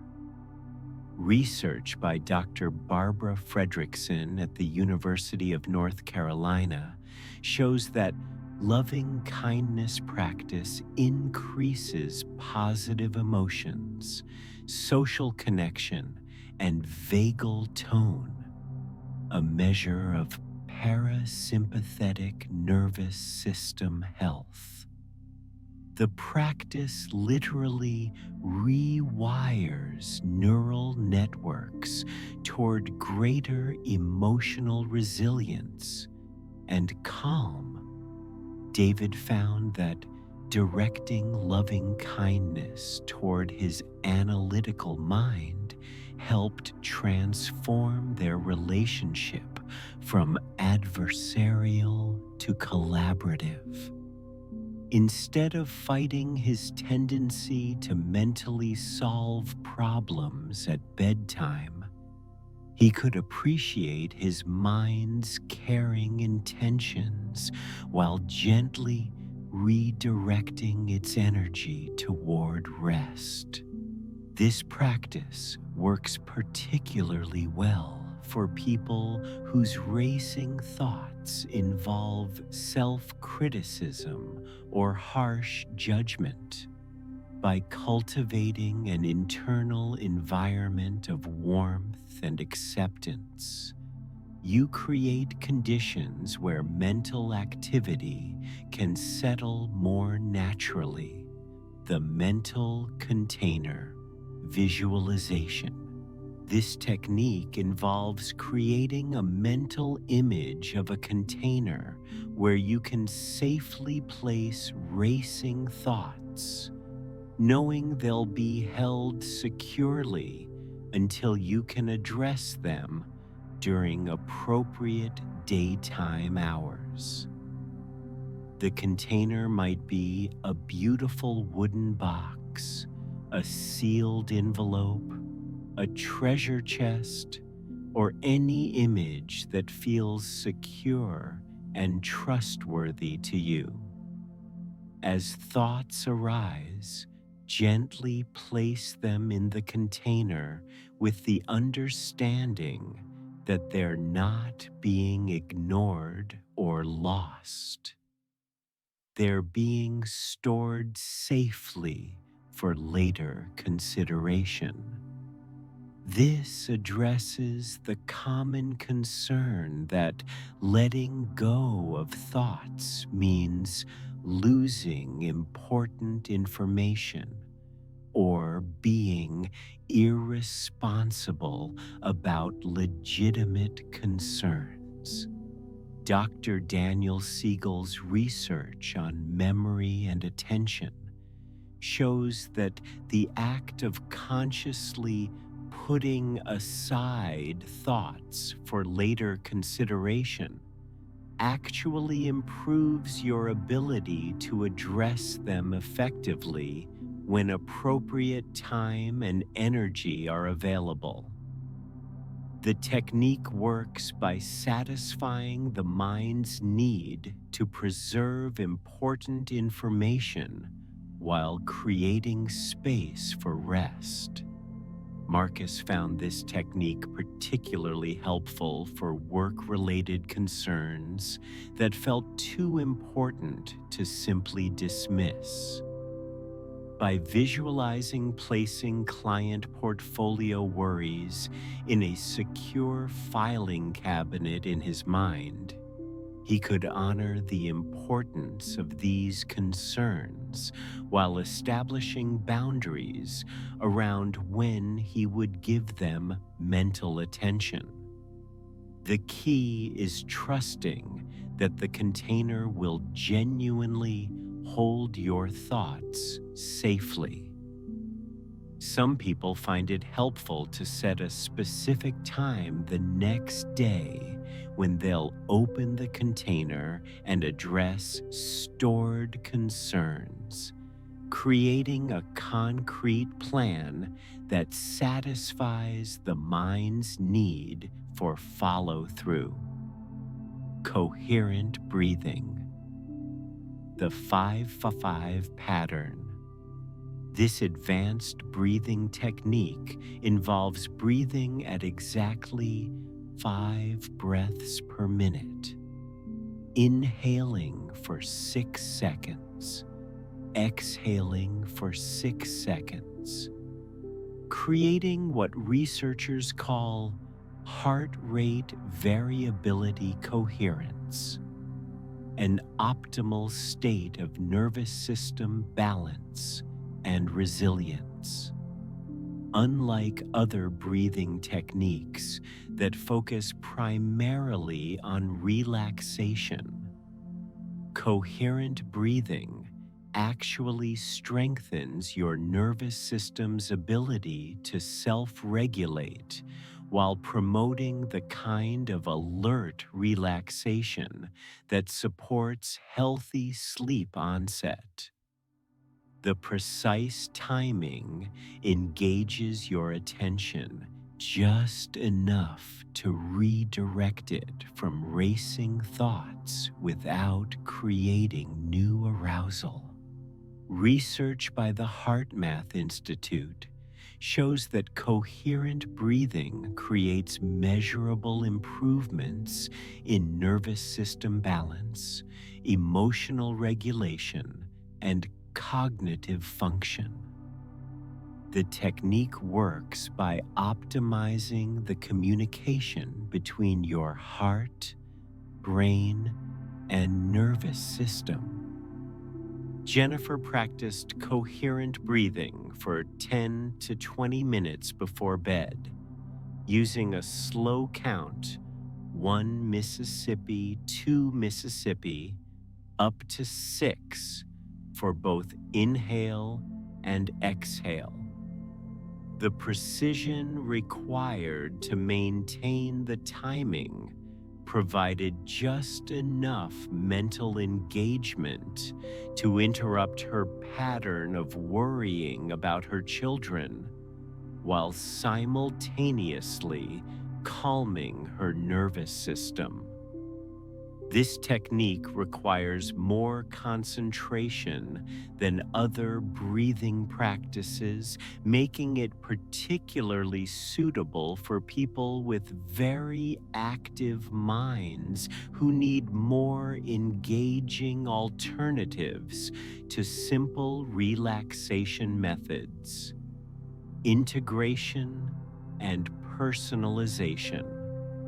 These techniques work best when integrated gradually into your existing bedtime routine, rather than attempting to master all of them simultaneously.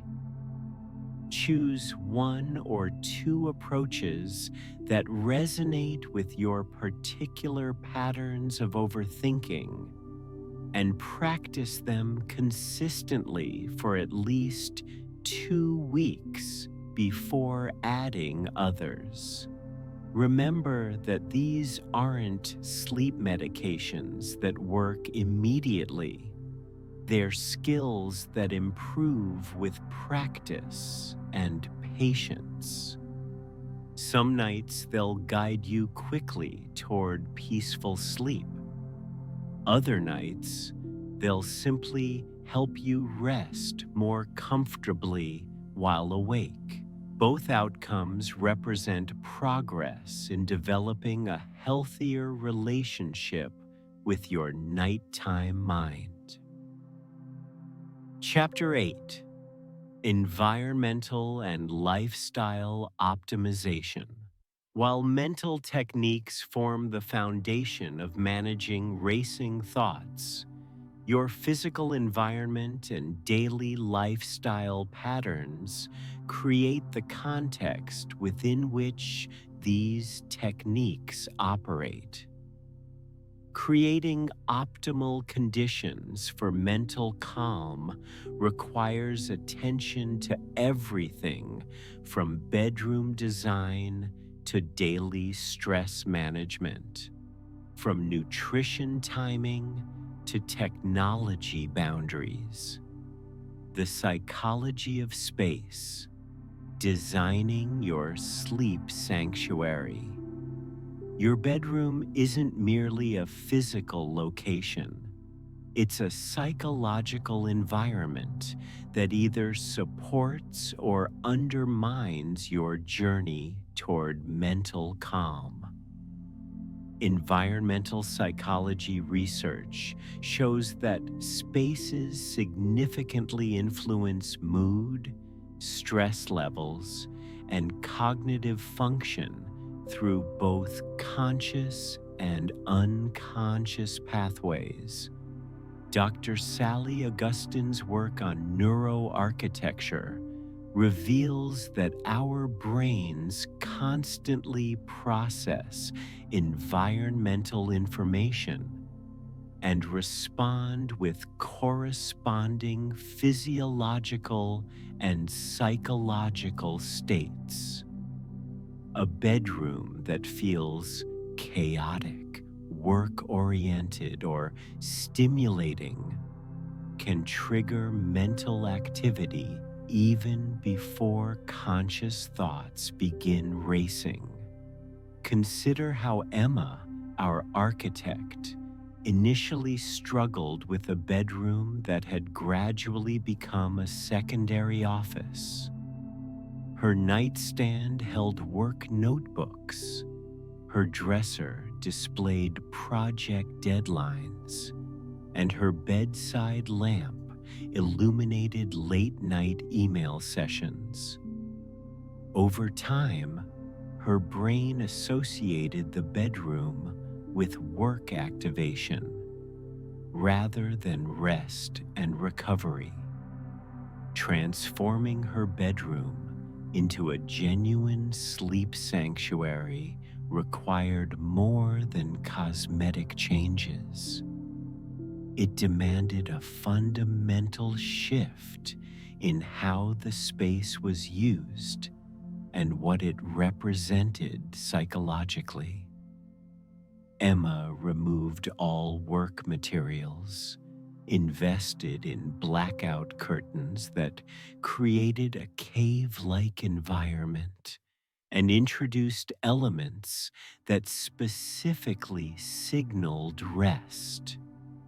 Soft textures, calming colors, and plants that improved air quality while adding natural beauty. Temperature regulation plays a crucial role in both sleep physiology and psychological comfort. Research by Dr. Joos van Someren at the Netherlands Institute for Neuroscience shows that optimal sleep temperature, typically between 65-68 degrees Fahrenheit, supports the natural drop in core body temperature that triggers sleepiness while preventing the restlessness that comes from being too warm or too cold. Beyond the physical comfort of appropriate temperature, thermal environment affects psychological state. Feeling too warm can increase agitation and mental restlessness, while being too cold can create physical tension that maintains mental alertness. The goal is thermal neutrality, a temperature where your body doesn't need to work to regulate warmth or coolness. Lighting design significantly impacts both circadian rhythms and immediate psychological state. In the hour before sleep, exposure to bright, blue-rich light suppresses melatonin production and maintains mental alertness.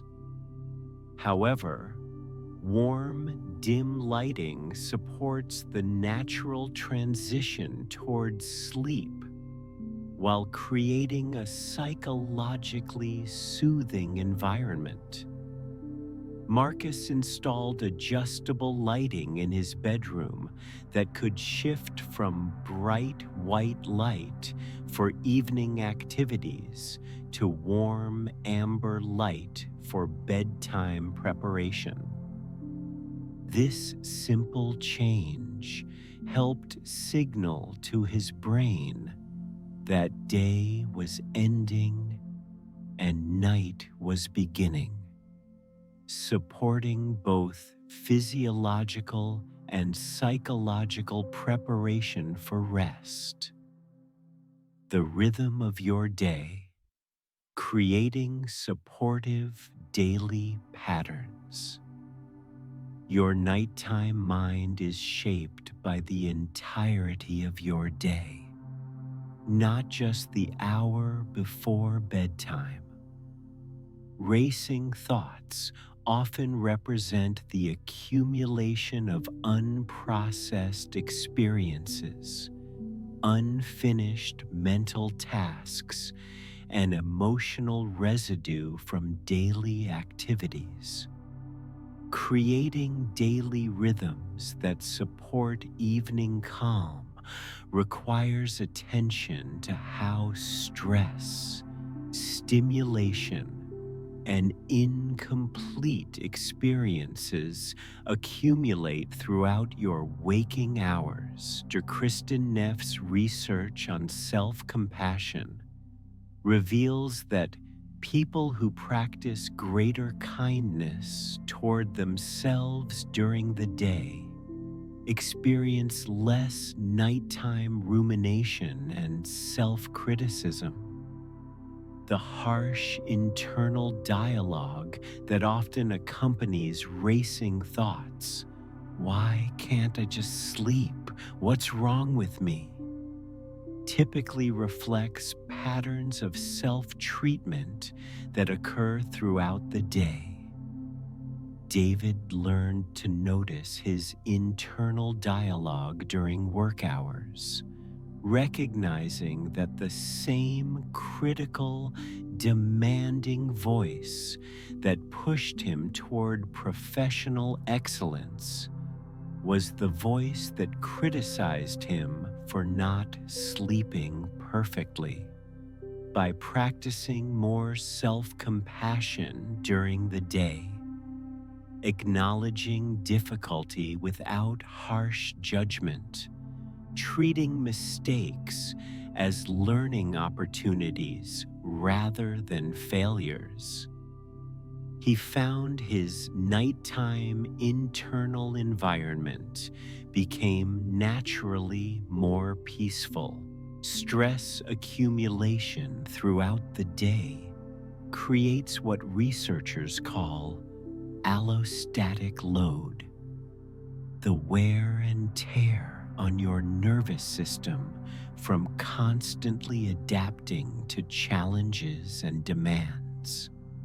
Without conscious stress processing and recovery periods, this accumulated activation carries over into bedtime, manifesting as racing thoughts and mental restlessness. Creating regular stress processing breaks throughout your day can significantly reduce the mental material that emerges at bedtime.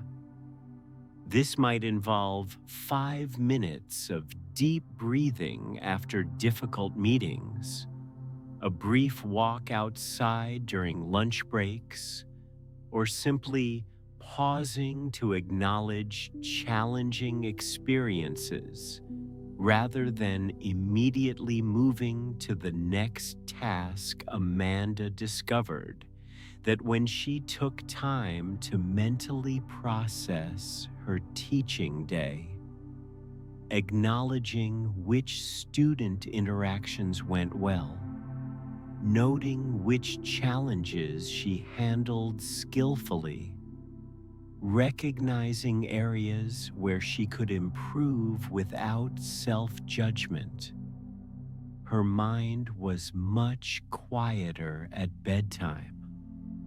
The processing had already occurred during appropriate hours rather than being deferred to sleep time. Nutrition timing and sleep. Chemistry. What you eat and when you eat, it significantly affects your brain's neurotransmitter production, blood sugar stability, and overall physiological state during sleep preparation. While nutrition advice often focuses on avoiding caffeine and large meals before bed, the relationship between food and nighttime mental state is much more nuanced. Dr. Sachin Panda's research on circadian rhythms reveals that meal timing affects not just digestion, but entire physiological systems, including neurotransmitter production, hormone regulation, and brain function. Eating patterns that support stable blood sugar throughout the day create conditions for calmer mental states in the evening. Blood sugar fluctuations can trigger cortisol release and adrenaline production, creating physiological arousal that manifests as mental restlessness. People who experience afternoon energy crashes followed by evening mental racing often benefit from nutrition adjustments that maintain steadier blood sugar throughout the day. Michael found that when he ate processed, high sugar foods in the afternoon, his mind would feel more agitated and scattered at bedtime. When he chose foods that supported stable blood sugar, nuts, whole grains, vegetables, proteins, his evening mental state felt naturally calmer and more settled. Certain nutrients specifically support the production of neurotransmitters associated with calm and sleep. Tryptophan, found in turkey, eggs, peas, and salmon, serves as a precursor to serotonin and melatonin. Magnesium, present in leafy greens, nuts, and seeds, supports muscle relaxation and nervous system calm. B vitamins, particularly B, play crucial roles in neurotransmitter synthesis. However, the timing of nutrient intake matters as much as the nutrients themselves. Large meals within 3 hours of bedtime require digestive energy that can interfere with sleep preparation, while going to bed hungry can create blood sugar instability that triggers mental restlessness. Jennifer found that a light snack combining protein and complex carbohydrates about 2 hours before bed, such as Greek yogurt with berries or almond butter on whole grain toast, helped stabilize her blood sugar overnight and reduced the middle of the night worry sessions that often accompanied blood sugar drops. Physical movement and mental clarity. Regular physical activity profoundly affects sleep quality and nighttime mental state through multiple mechanisms: stress hormone processing, neurotransmitter production, physical fatigue that supports sleep drive, and cognitive benefits that improve emotional regulation and stress resilience. Dr. Matthew Buman's research at Arizona State University shows that even modest increases in daily physical activity can significantly improve sleep quality and reduce symptoms of anxiety and depression. The key isn't intense exercise, but consistent movement that supports overall nervous system health. However, the timing and intensity of physical activity significantly affect nighttime mental state. Vigorous exercise within 4 hours of bedtime can increase core body temperature, heart rate, and cortisol levels, creating physiological arousal that maintains mental alertness when you're trying to wind down. Gentle movement in the evening, however, can support the transition towards sleep. Yoga, stretching, walking, or other low-intensity activities help process daily stress while promoting physical relaxation and mental calm. Sarah developed an evening yoga routine that specifically addressed the physical tension created by her racing thoughts. The slow, intentional movements provided a bridge between her mentally active day and restful night, while helping her body release the muscular tension that accompanied her worried thinking. Technology boundaries and mental stimulation. The devices that connect us to information and entertainment can become sources of mental stimulation that carry over into bedtime, contributing to racing thoughts through both the content we consume and the neurological activation created by screen exposure.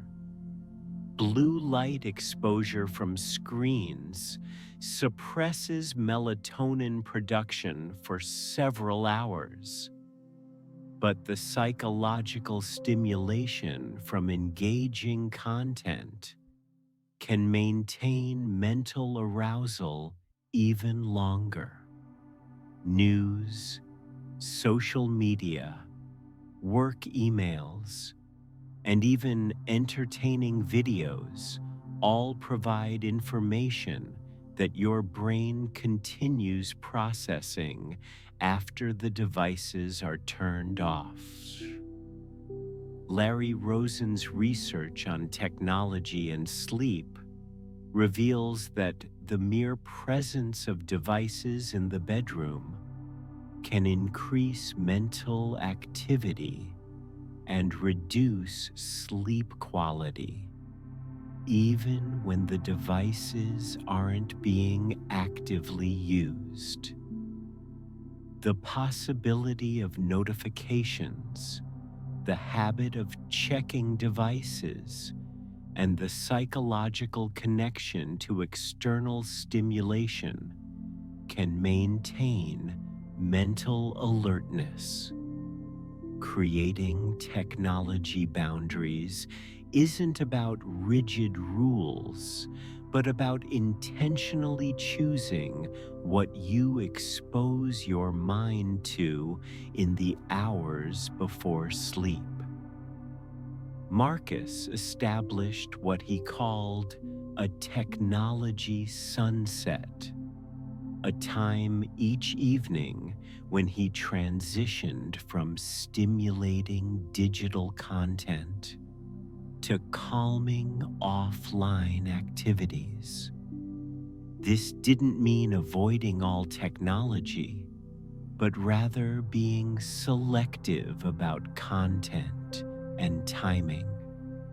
He might listen to calming music, use a meditation app, or read ebooks with warm lighting while avoiding news, social media, and work-related content in the 2 hours before bed.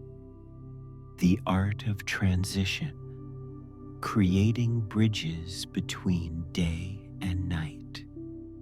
Perhaps the most crucial aspect of environmental and lifestyle optimization is creating intentional transitions between the activities of your day and the rest of your night. Without conscious transition rituals, your mind carries the energy, concerns, and stimulation of your day directly into your bedroom. Transition rituals serve multiple functions. They signal to your brain that day is ending and night beginning. They provide opportunities to process and release daily experiences. They create psychological boundaries between active engagement and restful recovery. And they establish predictable patterns that support circadian rhythm regulation. Lisa created a transition ritual that addressed both the practical and psychological aspects of day to night shift. She would spend 10 minutes writing in her journal about the day's experiences, not analyzing or problem solving, but simply acknowledging what had occurred and how she was feeling about it. About the day's experiences, not analyzing or problem solving, but simply acknowledging what had occurred and how she was feeling about it. Then she would take a warm shower, changing both her physical state and symbolically washing away the day's stress. The key to effective transition rituals is consistency and personal meaning.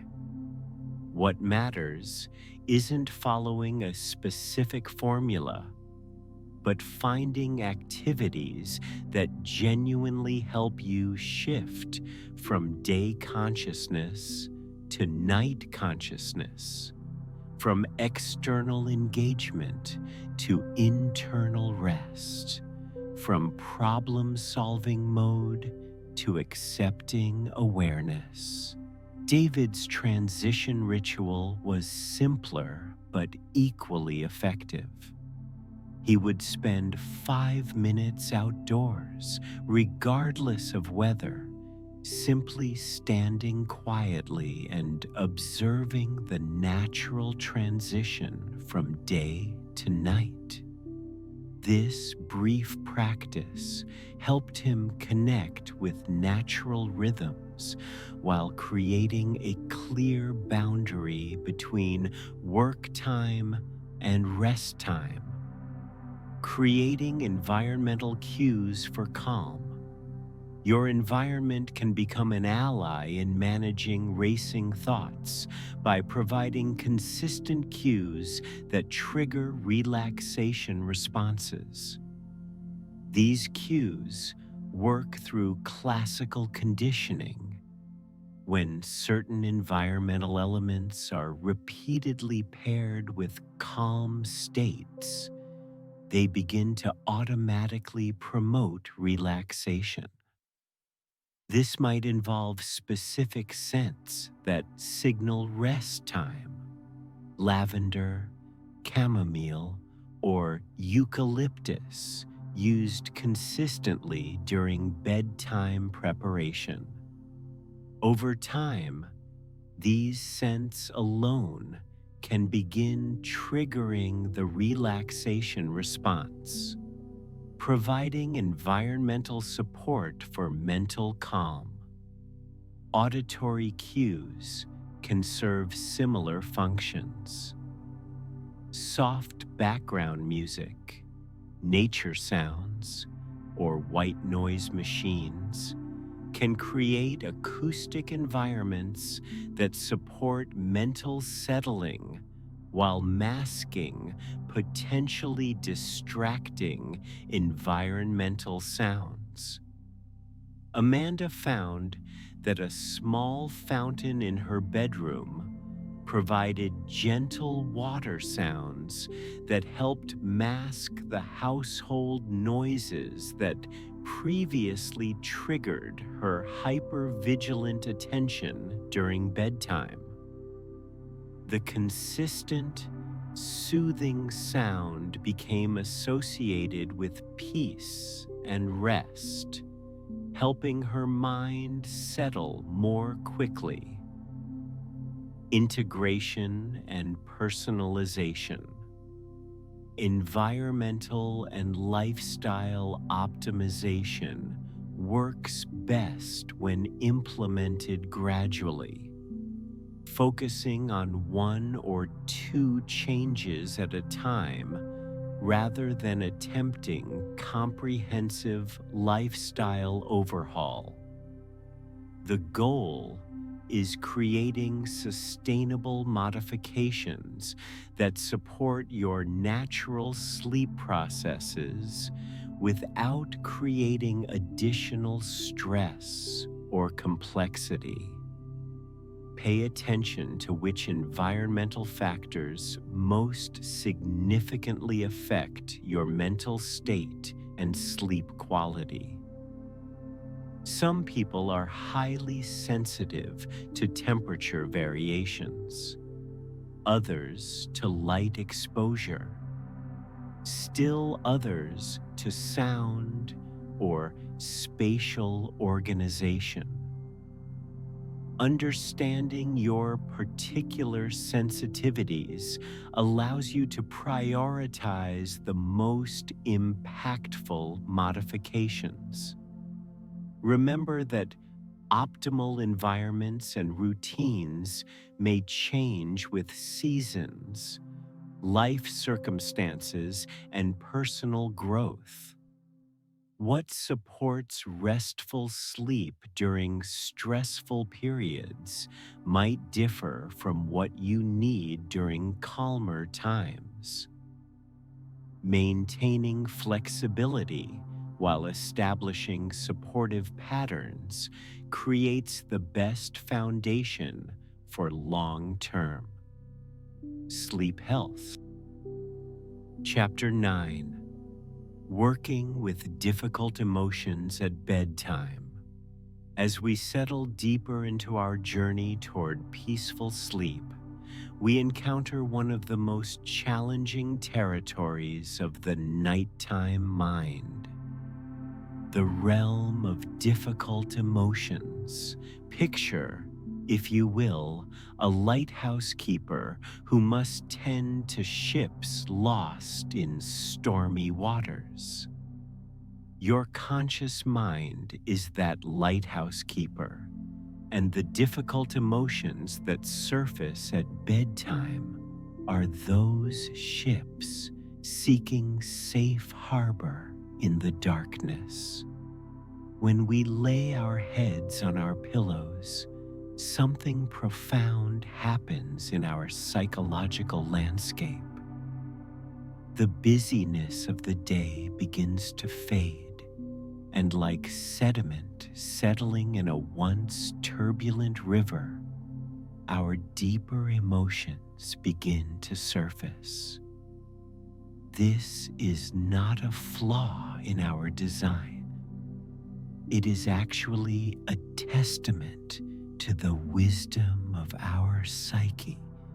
Matthew Walker's research at UC Berkeley reveals that during the transition to sleep, our prefrontal cortex, the brain's executive control center, begins to quiet down. As this rational, controlling part of our mind steps back, our limbic system, where emotions reside, becomes more prominent. It's as if the stern librarian has left the building, and now all the suppressed feelings can finally speak up. Let me share with you the story of Sarah, a marketing executive who found herself crying inexplicably every night as she tried to sleep. For months, she battled these emotions, viewing them as obstacles to her rest. She would lie in bed, frustrated, wondering why happiness and contentment felt so elusive in those quiet moments. What Sarah didn't understand was that her tears were not her enemy. They were messengers, Our emotions at bedtime often carry important information that we've been too busy to receive during the day. Grief that needs processing, anxiety that requires acknowledgement, anger that seeks understanding, or loneliness that calls for compassion. When we try to push these emotions away or judge them as inappropriate for bedtime, we create what psychologists call emotional resistance. Think of emotions like water flowing down a mountain. When we build dams of resistance, the water doesn't disappear. It builds pressure behind the dam.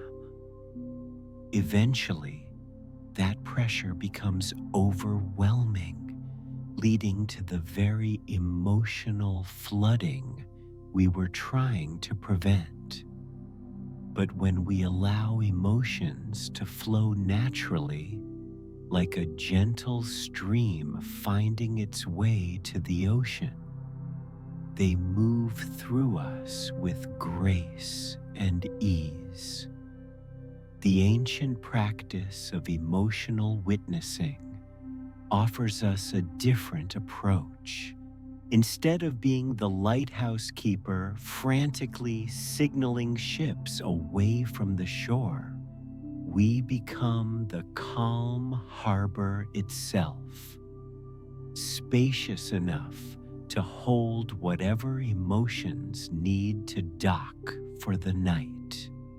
Here's how this witnessing practice works. When a difficult emotion arises as you're preparing for sleep, imagine yourself as a gentle observer sitting by a window, watching weather patterns pass by. You might notice the storm clouds of anxiety rolling in, or feel the heavy rain of sadness beginning to fall. But you, the observer, remain dry and safe, simply watching with compassion. Place your hand on your heart and speak to the emotion as you would to a scared child who's had a nightmare. I see you, anxiety. I understand you're trying to protect me. You're welcome to be here, but you don't need to keep me awake. This acknowledgement often causes the emotion to soften, like a child who simply needed to be heard. The neuroscience behind this approach is fascinating. When we acknowledge emotions with kindness rather than resistance, we activate our parasympathetic nervous system, the same system responsible for rest and digestion. Dr. Kristen Neff's research on self-compassion shows that this gentle approach actually releases oxytocin and reduces cortisol, creating the perfect chemical environment for sleep. But sometimes, difficult emotions at bedtime are actually displaced energy from unprocessed experiences. Our minds are remarkably efficient filing systems, and sometimes what feels like nighttime anxiety is actually our psyche's attempt to process the day's events. This is why journaling before bed can be so transformative. Consider the Emotional download technique. Keep a notebook by your bedside, and when difficult emotions arise, write them a letter, not to solve them or fix them, but simply to acknowledge their presence. You might write, "Dear Worry, I notice you're here tonight, spinning stories about tomorrow's presentation. Thank you for trying to help me prepare. I hear your concern, and I'll address it properly tomorrow." This externalization helps create psychological distance between you and the emotion. Instead of, "I am anxious," the narrative becomes, "I notice anxiety is present." This subtle shift in language reflects a profound shift in relationship. You are not your emotions. You are the spacious awareness in which emotions arise and pass away. For those carrying grief, bedtime can be particularly challenging. Grief often speaks loudest in the quiet moments. If you're processing loss, remember that tears at bedtime are not a sign of weakness. They're a sign of love. Create a ritual for your grief. Light a candle, speak to your loved one, or simply hold space for the sadness. Grief processed gently is grief that doesn't need to shout for attention. When anger surfaces at bedtime, resist the urge to replay scenarios or plan confrontations. Instead, acknowledge the anger's message. Anger often says, "Something important to me was violated." Thank your anger for protecting your values. Then imagine breathing the fiery energy down into the earth, where it can be composted into wisdom rather than keeping you awake with its heat. The practice of emotional aikido can be particularly helpful here. In aikido, instead of meeting force with force, you redirect the energy. When a strong emotion arises at bedtime, instead of pushing against it, redirect its energy toward rest. Use the intensity of the emotion as fuel for deeper relaxation. The more intense the emotion, the deeper you allow yourself to sink into your mattress, as if the emotion's weight is actually helping you settle more fully into sleep. Remember, your bedroom is a sacred space, not just for sleep, but for emotional healing. Some nights, the most loving thing you can do is allow yourself to feel whatever needs to be felt. Other nights, you might need to gently redirect overwhelming emotions. I see you, and I promise we'll spend time together tomorrow when I'm better equipped to give you the attention you deserve. As this chapter draws to a close, remember that working with difficult emotions at bedtime is not about achieving some perfect state of calm. It's about developing a compassionate relationship with your inner world. Some nights will be smooth sailing, others will be stormy seas.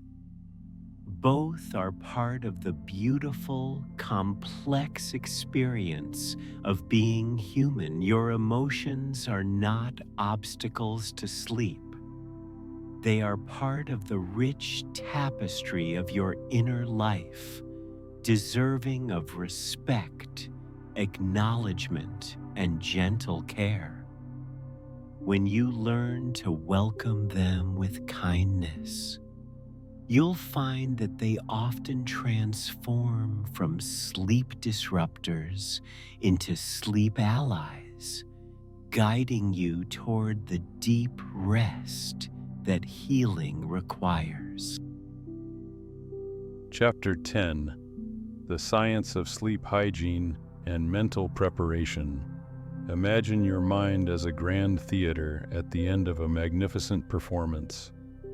The curtains are about to fall, the audience is settling, and the stage crew is preparing for the next show. Sleep hygiene is the art of being a masterful stage manager for your own consciousness, orchestrating the perfect conditions for your mind's nightly transformation. But here's where most people go wrong. They treat sleep hygiene like a rigid set of rules to be followed militarily, rather than understanding it as a gentle science of creating optimal conditions for natural processes to unfold. It's the difference between forcing a flower to bloom and creating the perfect garden where blooming happens naturally. Matthew Eben from Weill Cornell Medical College discovered something remarkable in his research. The most effective sleep hygiene practices are those that work with our natural circadian rhythms rather than against them. Your brain doesn't need to be trained to sleep.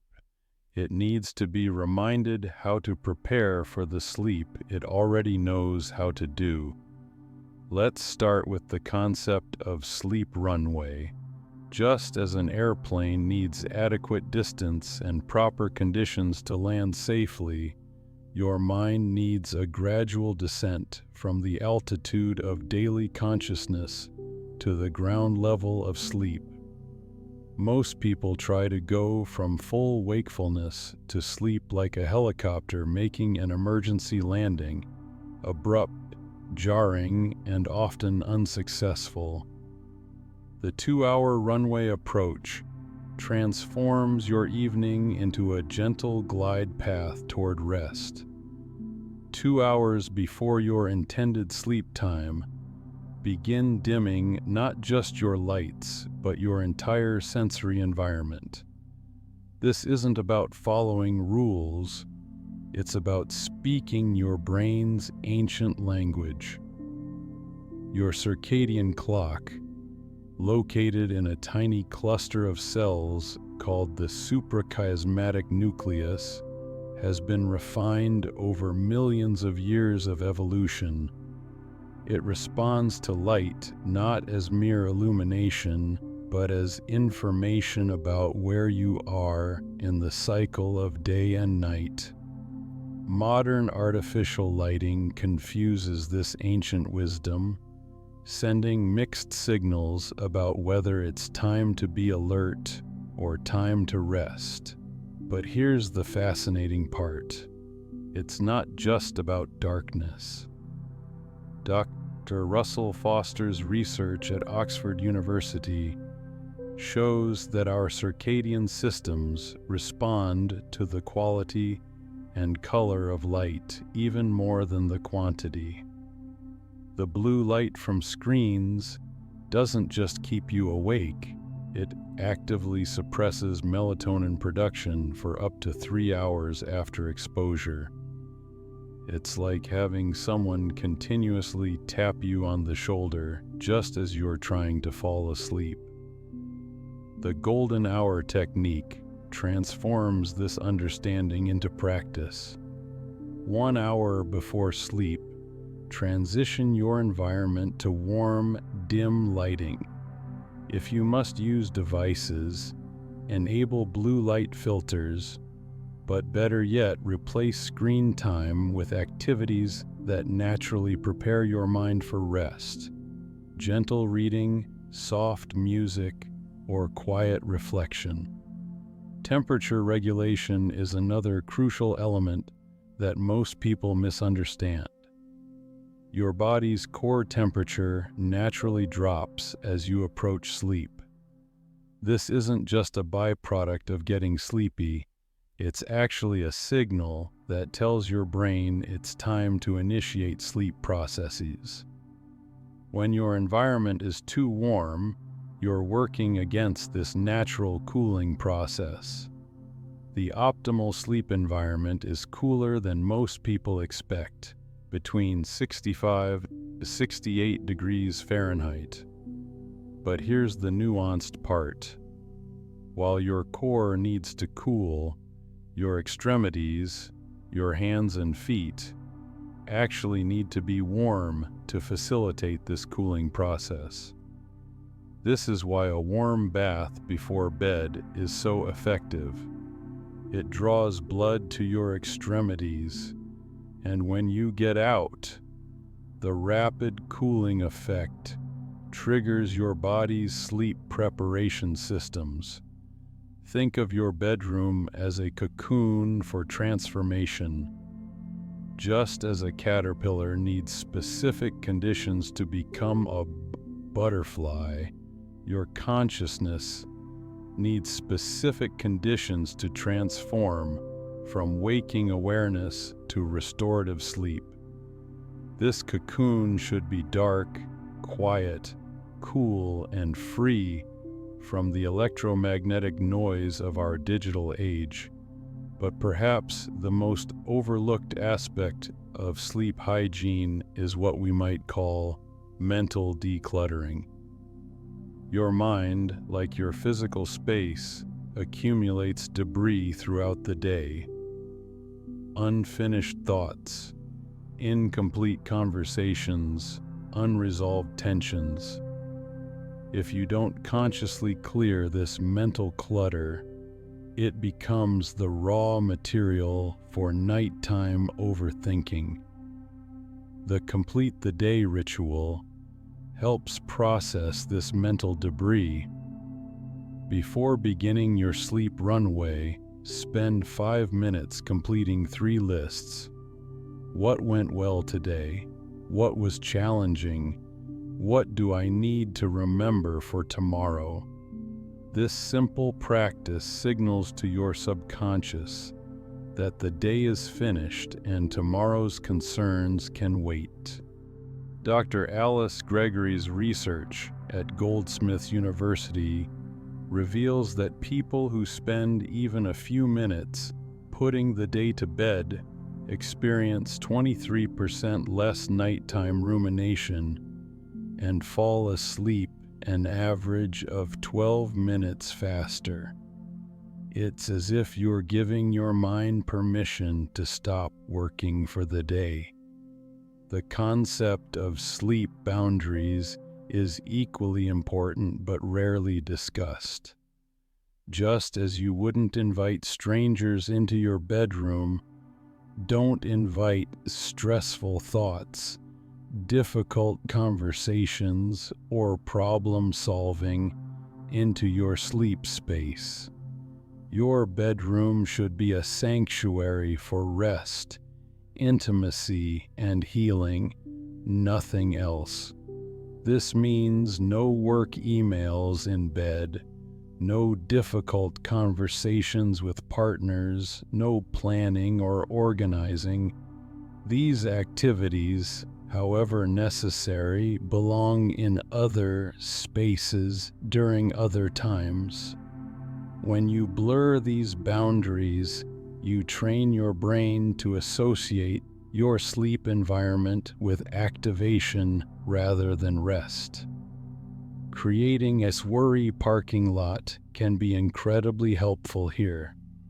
Keep a notepad beside your bed, specifically for capturing concerns that arise as you're trying to sleep.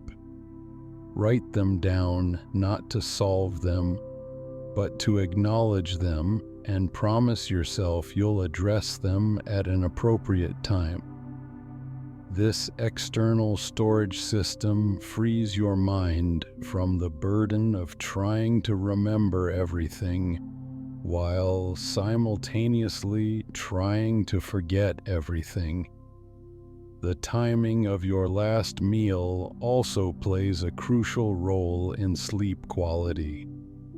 Your digestive system has its own circadian rhythm, and eating late disrupts multiple systems simultaneously.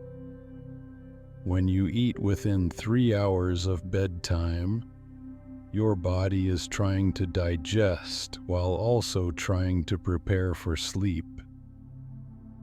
It's like asking someone to run a marathon while taking a nap, but it's not just about timing, it's about what you eat. Heavy, fatty, or spicy foods require more energy to digest, keeping your internal systems active when they should be winding down. Similarly, while alcohol might make you feel drowsy initially, it disrupts your sleep architecture later in the night, leading to more fragmented and less restorative sleep. The practice of metabolic twilight involves aligning your eating patterns with your circadian rhythms. Eat your largest meals earlier in the day when your digestive fire is strongest, and keep evening meals light and easily digestible. This isn't just about sleep, it's about working in harmony with your body's natural rhythms. Noise management requires a sophisticated understanding of how our brains process sound during sleep preparation. It's not just about eliminating noise, it's about creating the right soundscape for rest. Sudden changes in sound volume or frequency can trigger arousal responses even when the overall noise level isn't loud.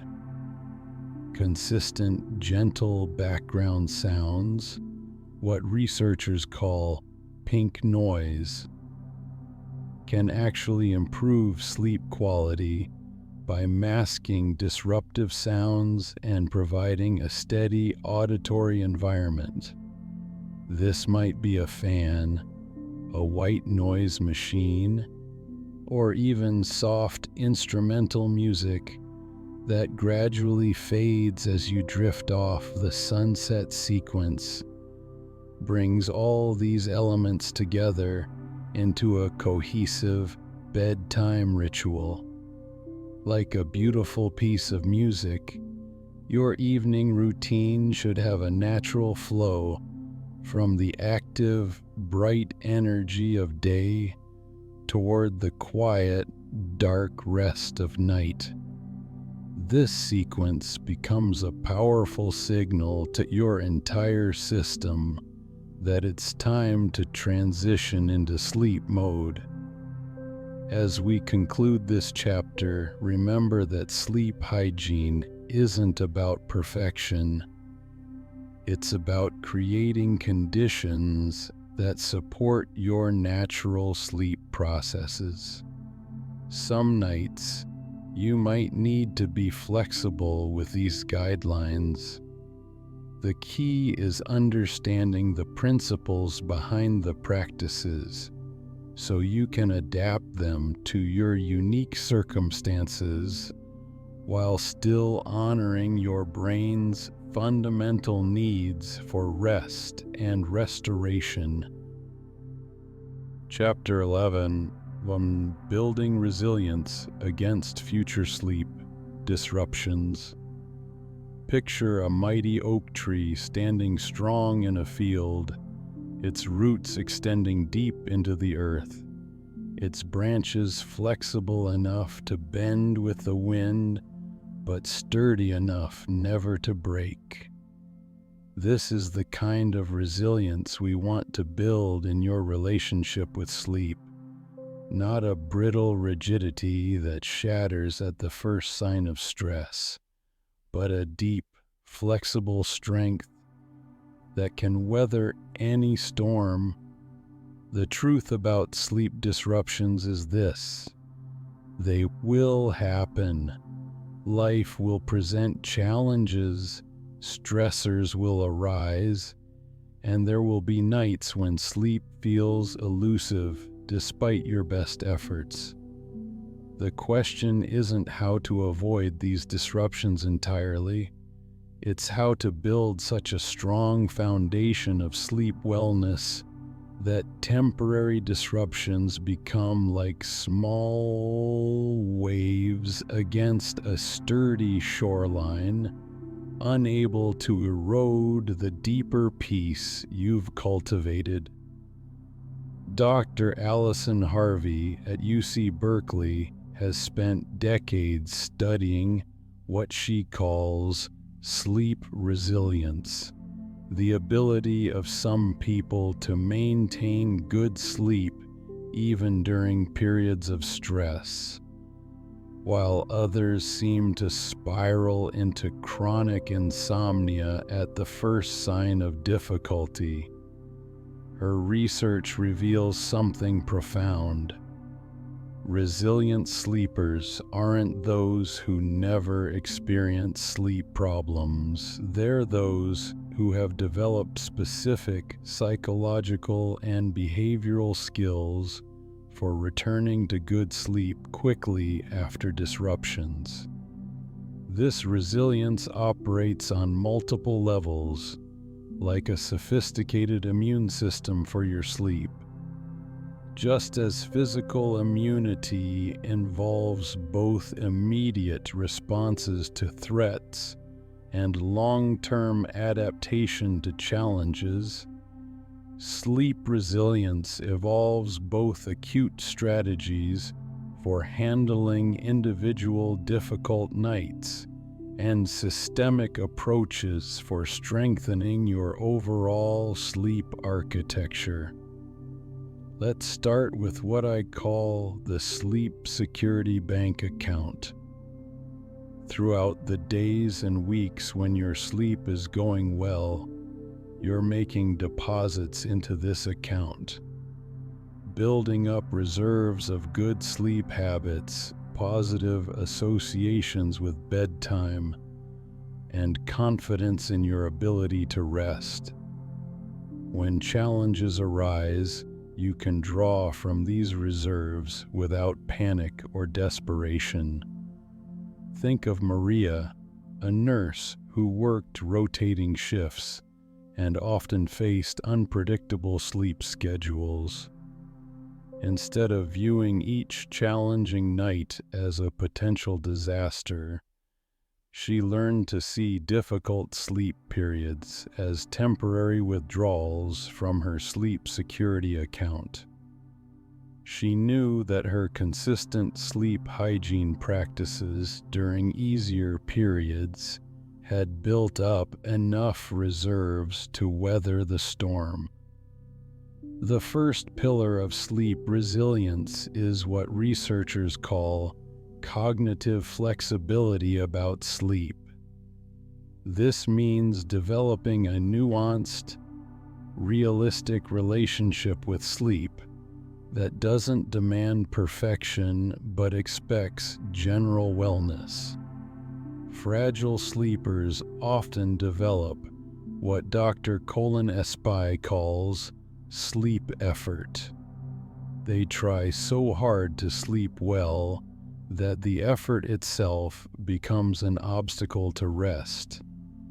Resilient sleepers, on the other hand, hold what we might call confident non-attachment to sleep outcomes.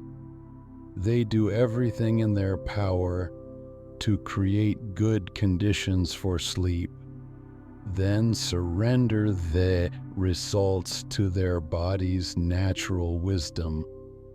It's like a gardener who prepares the soil, plants the seeds, and provides water and sunshine, but doesn't try to force the flowers to bloom.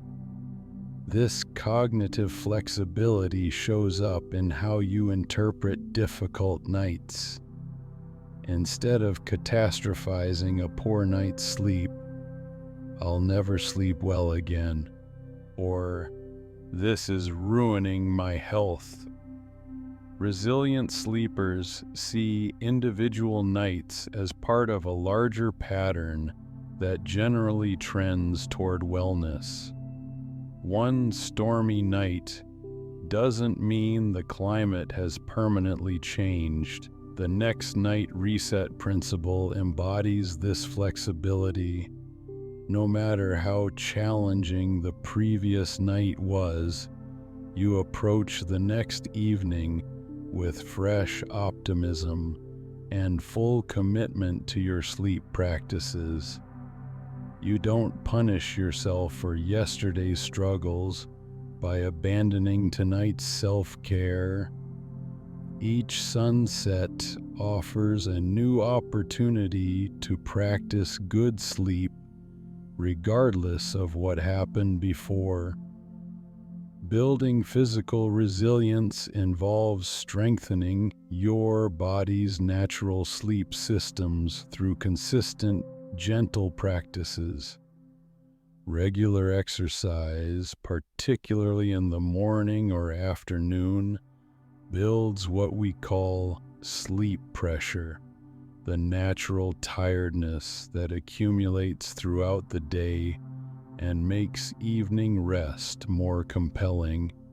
But this isn't about exhausting yourself. It's about giving your body the movement it craves so that stillness becomes a welcome relief.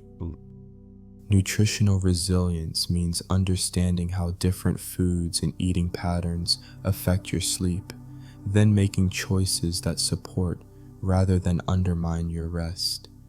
This isn't about perfect eating, it's about awareness.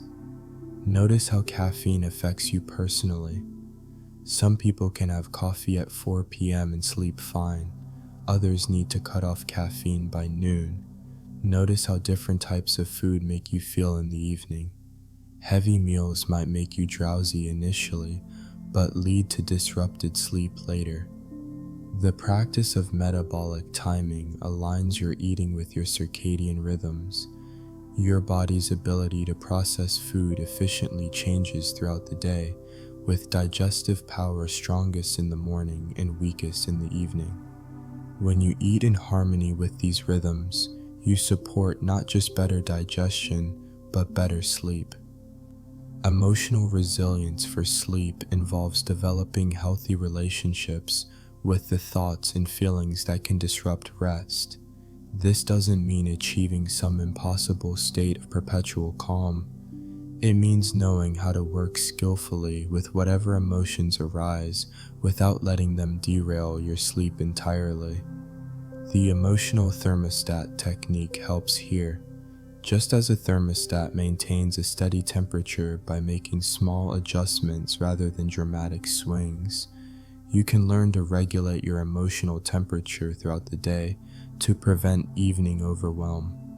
This might mean taking brief breaks during stressful work days, practicing short breathing exercises, or simply checking in with yourself regularly. How am I doing emotionally right now? What small adjustment might help? When difficult emotions do arise at bedtime, resilient sleepers have what we call emotional aikido skills, the ability to redirect emotional energy rather than being overwhelmed by it. Instead of fighting anxiety or trying to suppress sadness, they've learned to acknowledge these feelings while maintaining their commitment to rest. I see you, worry. You're welcome to be here, but you don't get to run the show tonight. Environmental resilience means creating sleep spaces that can adapt to changing circumstances while maintaining their essential restfulness. This might mean having blackout curtains for light sensitivity, white noise options for sound masking, or temperature control methods for different seasons. The goal isn't to control every variable, it's to have tools available for the variables that matter most to your particular sleep needs. The concept of sleep sanctuary portability is crucial for modern life. While your bedroom should be optimized for rest, resilient sleepers know how to create mini sanctuaries wherever they are. Whether traveling, staying with family, or facing temporary living situations, this might involve portable white noise apps, travel-sized lavender sachets, or simply the ability to create the psychological calm regardless of external circumstances. Social resilience recognizes that our sleep doesn't exist in isolation. It's affected by our relationships, work environments, and community connections. Building sleep resilience sometimes means having gentle but firm conversations with family members about your sleep needs, setting boundaries around evening activities, or finding ways to maintain your sleep practices, even when social pressures might pull you in different directions. The community sleep support approach involves surrounding yourself with people who understand and support your commitment to good sleep. This doesn't mean being rigid or antisocial. It means finding the balance between social connection and sleep wellness, and communicating your needs clearly and kindly. Perhaps most importantly, building sleep resilience involves developing what we might call sleep wisdom. The deep understanding that sleep is not a luxury or a weakness, but a fundamental pillar of your health and well-being. When you truly understand the profound importance of sleep for your physical health, emotional balance, cognitive function, and spiritual well-being, it becomes easier to prioritize and protect it. This wisdom shows up in how you make decisions throughout the day. You might choose the earlier movie showing to protect your bedtime, decline late evening commitments when you're already tired, or rearrange your schedule to ensure adequate recovery time after particularly stressful periods. The future self-visualization technique can strengthen this wisdom. Before making decisions that might affect your sleep, take a moment to imagine how your future self will feel tomorrow morning. Will she thank you for protecting her rest tonight, or will she feel depleted by the choice you're about to make? This simple practice helps align your present moment decisions with your long-term well-being.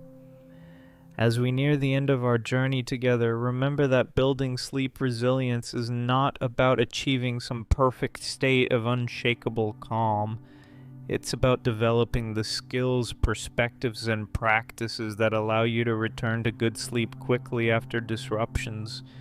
It's about building such a strong foundation of sleep wellness that temporary challenges become opportunities to practice your skills rather than threats to your overall well-being. Like the oak tree in our opening image, your sleep resilience grows stronger with each challenge weathered, each storm survived, each night you choose to return to practices that serve your deepest need for rest and restoration. Chapter 12, Creating Your Personal Sleep Transformation Plan as our journey together draws to a close. Imagine yourself standing at the edge of a beautiful garden that you're about to plant. You now have all the seeds you need. The knowledge, techniques, and understanding gathered from our time together. But knowing about gardening and actually growing a thriving garden are two different things. This final chapter is about creating your unique cultivation plan. a personalized approach to growing the peaceful sleep you deserve. The most important truth I can share with you is this: there is no one-size-fits-all solution to better sleep. Your path to restful nights will be as unique as your fingerprint, shaped by your individual circumstances, challenges, and natural rhythms. The goal isn't to follow someone else's perfect routine. It's to create your own perfect fit. Our Michael Grandner at the University of Arizona has spent years studying what he calls sleep phenotypes. The different ways that healthy sleep can look for different people. Some natural early birds thrive on 7 hours of sleep and wake refreshed at 5:30 a.m. Others are night owls who need 9 hours and naturally want to sleep from midnight to 9 a.m. Neither is wrong.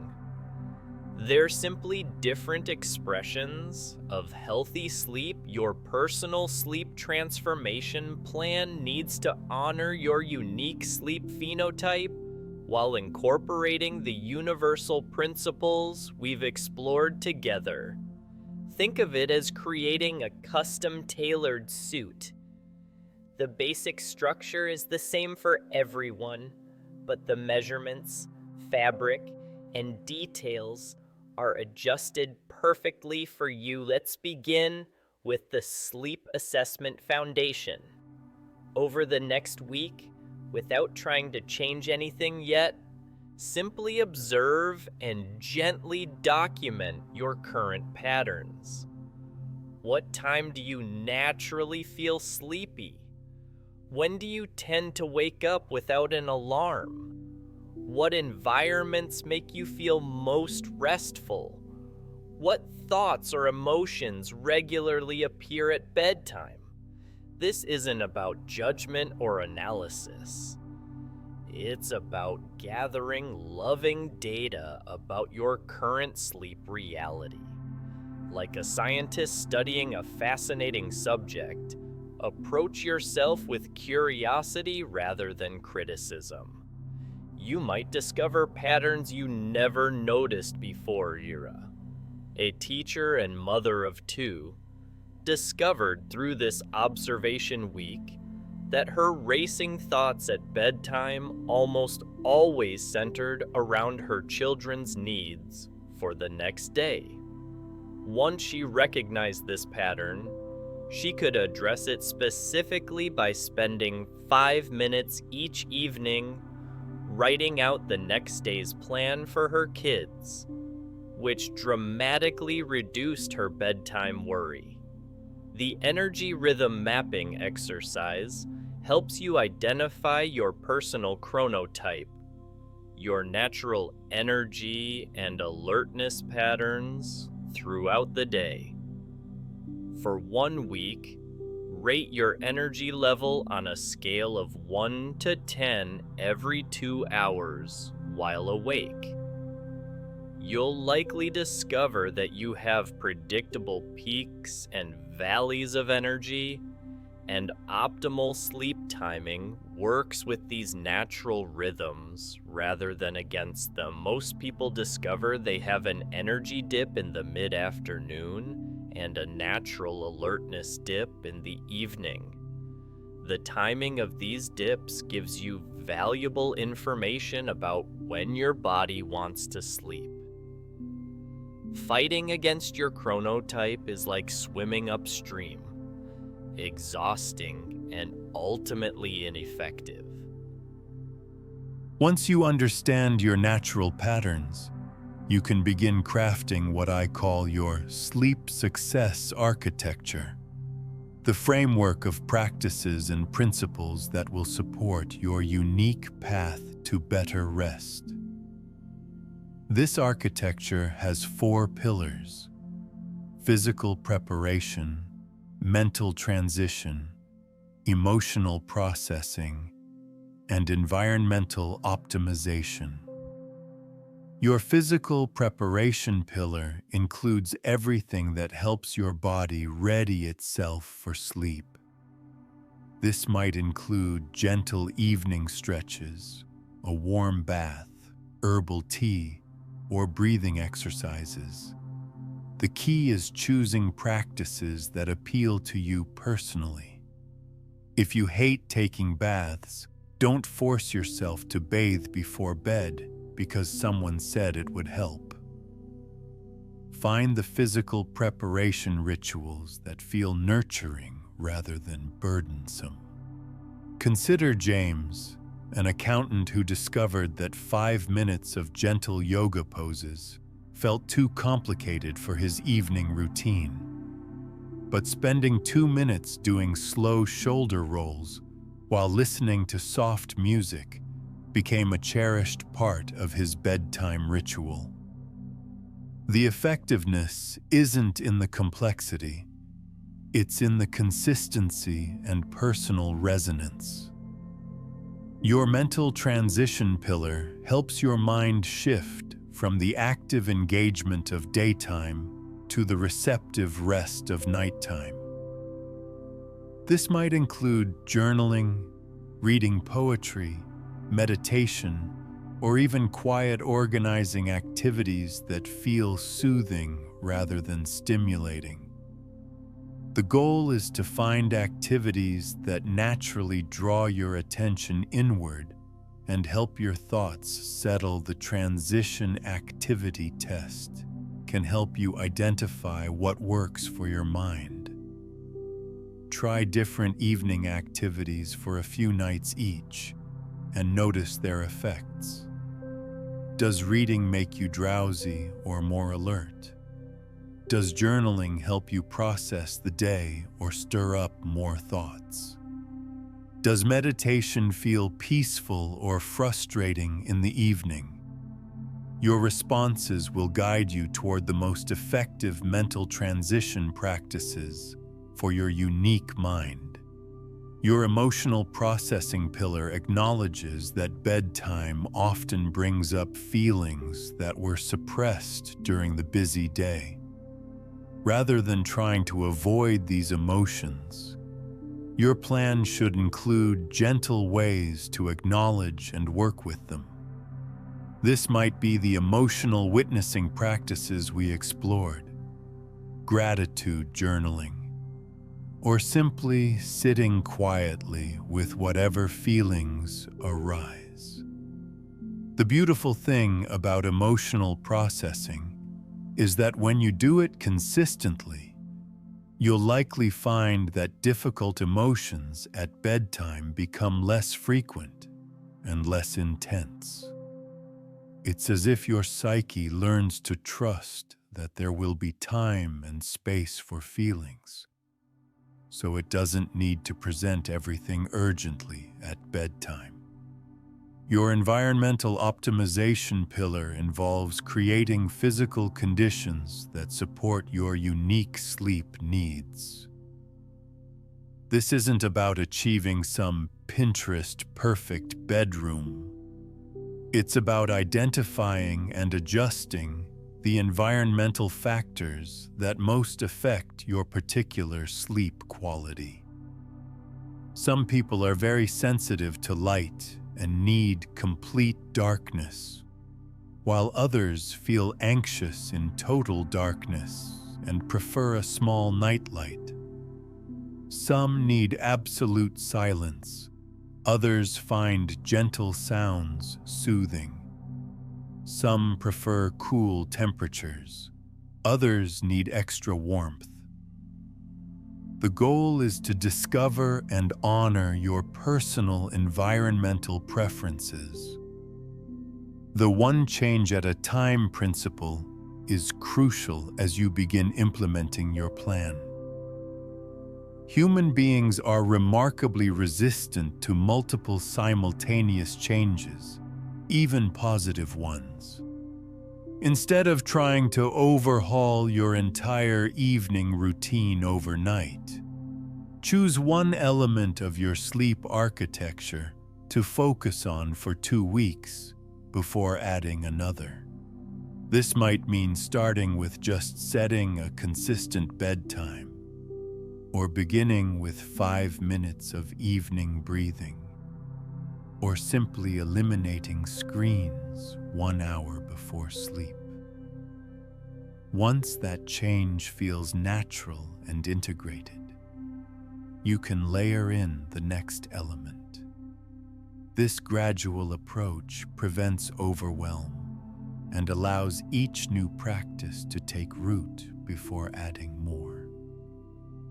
The concept of flexible consistency helps you maintain your practices without becoming rigid. Life will present circumstances that make your usual routine impossible. Late work meetings, family emergencies, travel, or illness. Instead of viewing these as threats to your progress, see them as opportunities to practice adaptive resilience. Your backup plan might be simplified versions of your usual practices. If you can't do your full evening routine, what's the 10-minute version? If you're traveling and can't control your environment, what portable practices can you bring with you? If you're dealing with stress and your mind is particularly active, what gentle techniques can you use to work with the activation rather than against it? The progress, not perfection mindset protects you from the all or nothing thinking that derails many sleep improvement efforts. Some nights, you'll execute your plan beautifully and sleep wonderfully. Other nights, you'll struggle despite your best efforts. Both experiences are part of the journey toward better sleep. Keep a simple sleep journal, noting not just your sleep quality, but also what you tried, what seemed helpful, and what you learned. Over time, you'll identify patterns and refine your approach based on real data from your own experience rather than generic advice. Remember that sleep improvement is often non-linear. You might have several good nights followed by a difficult one, or notice that improvements come in waves rather than steady upward trends. This is completely normal and doesn't mean your efforts aren't working. It means you're human, and human systems are complex and dynamic. The seasonal adjustment principle recognizes that your sleep needs and optimal practices may change with different life seasons. What worked during a calm period might need modification during times of stress. What serves you in summer might need adjustment in winter. Your sleep plan should be a living document that evolves with your changing circumstances. As you embark on this personal sleep transformation journey, carry with you the deep knowing that you already have everything you need for peaceful rest. The techniques we've explored are simply ways to remove the obstacles to the natural sleep that is your birthright. You're not trying to achieve something foreign to your nature. You're returning to something that has always been yours. Your commitment to better sleep is actually a commitment to honoring the full spectrum of your humanity, the active engagement of your waking hours, and the receptive restoration of your sleeping ones.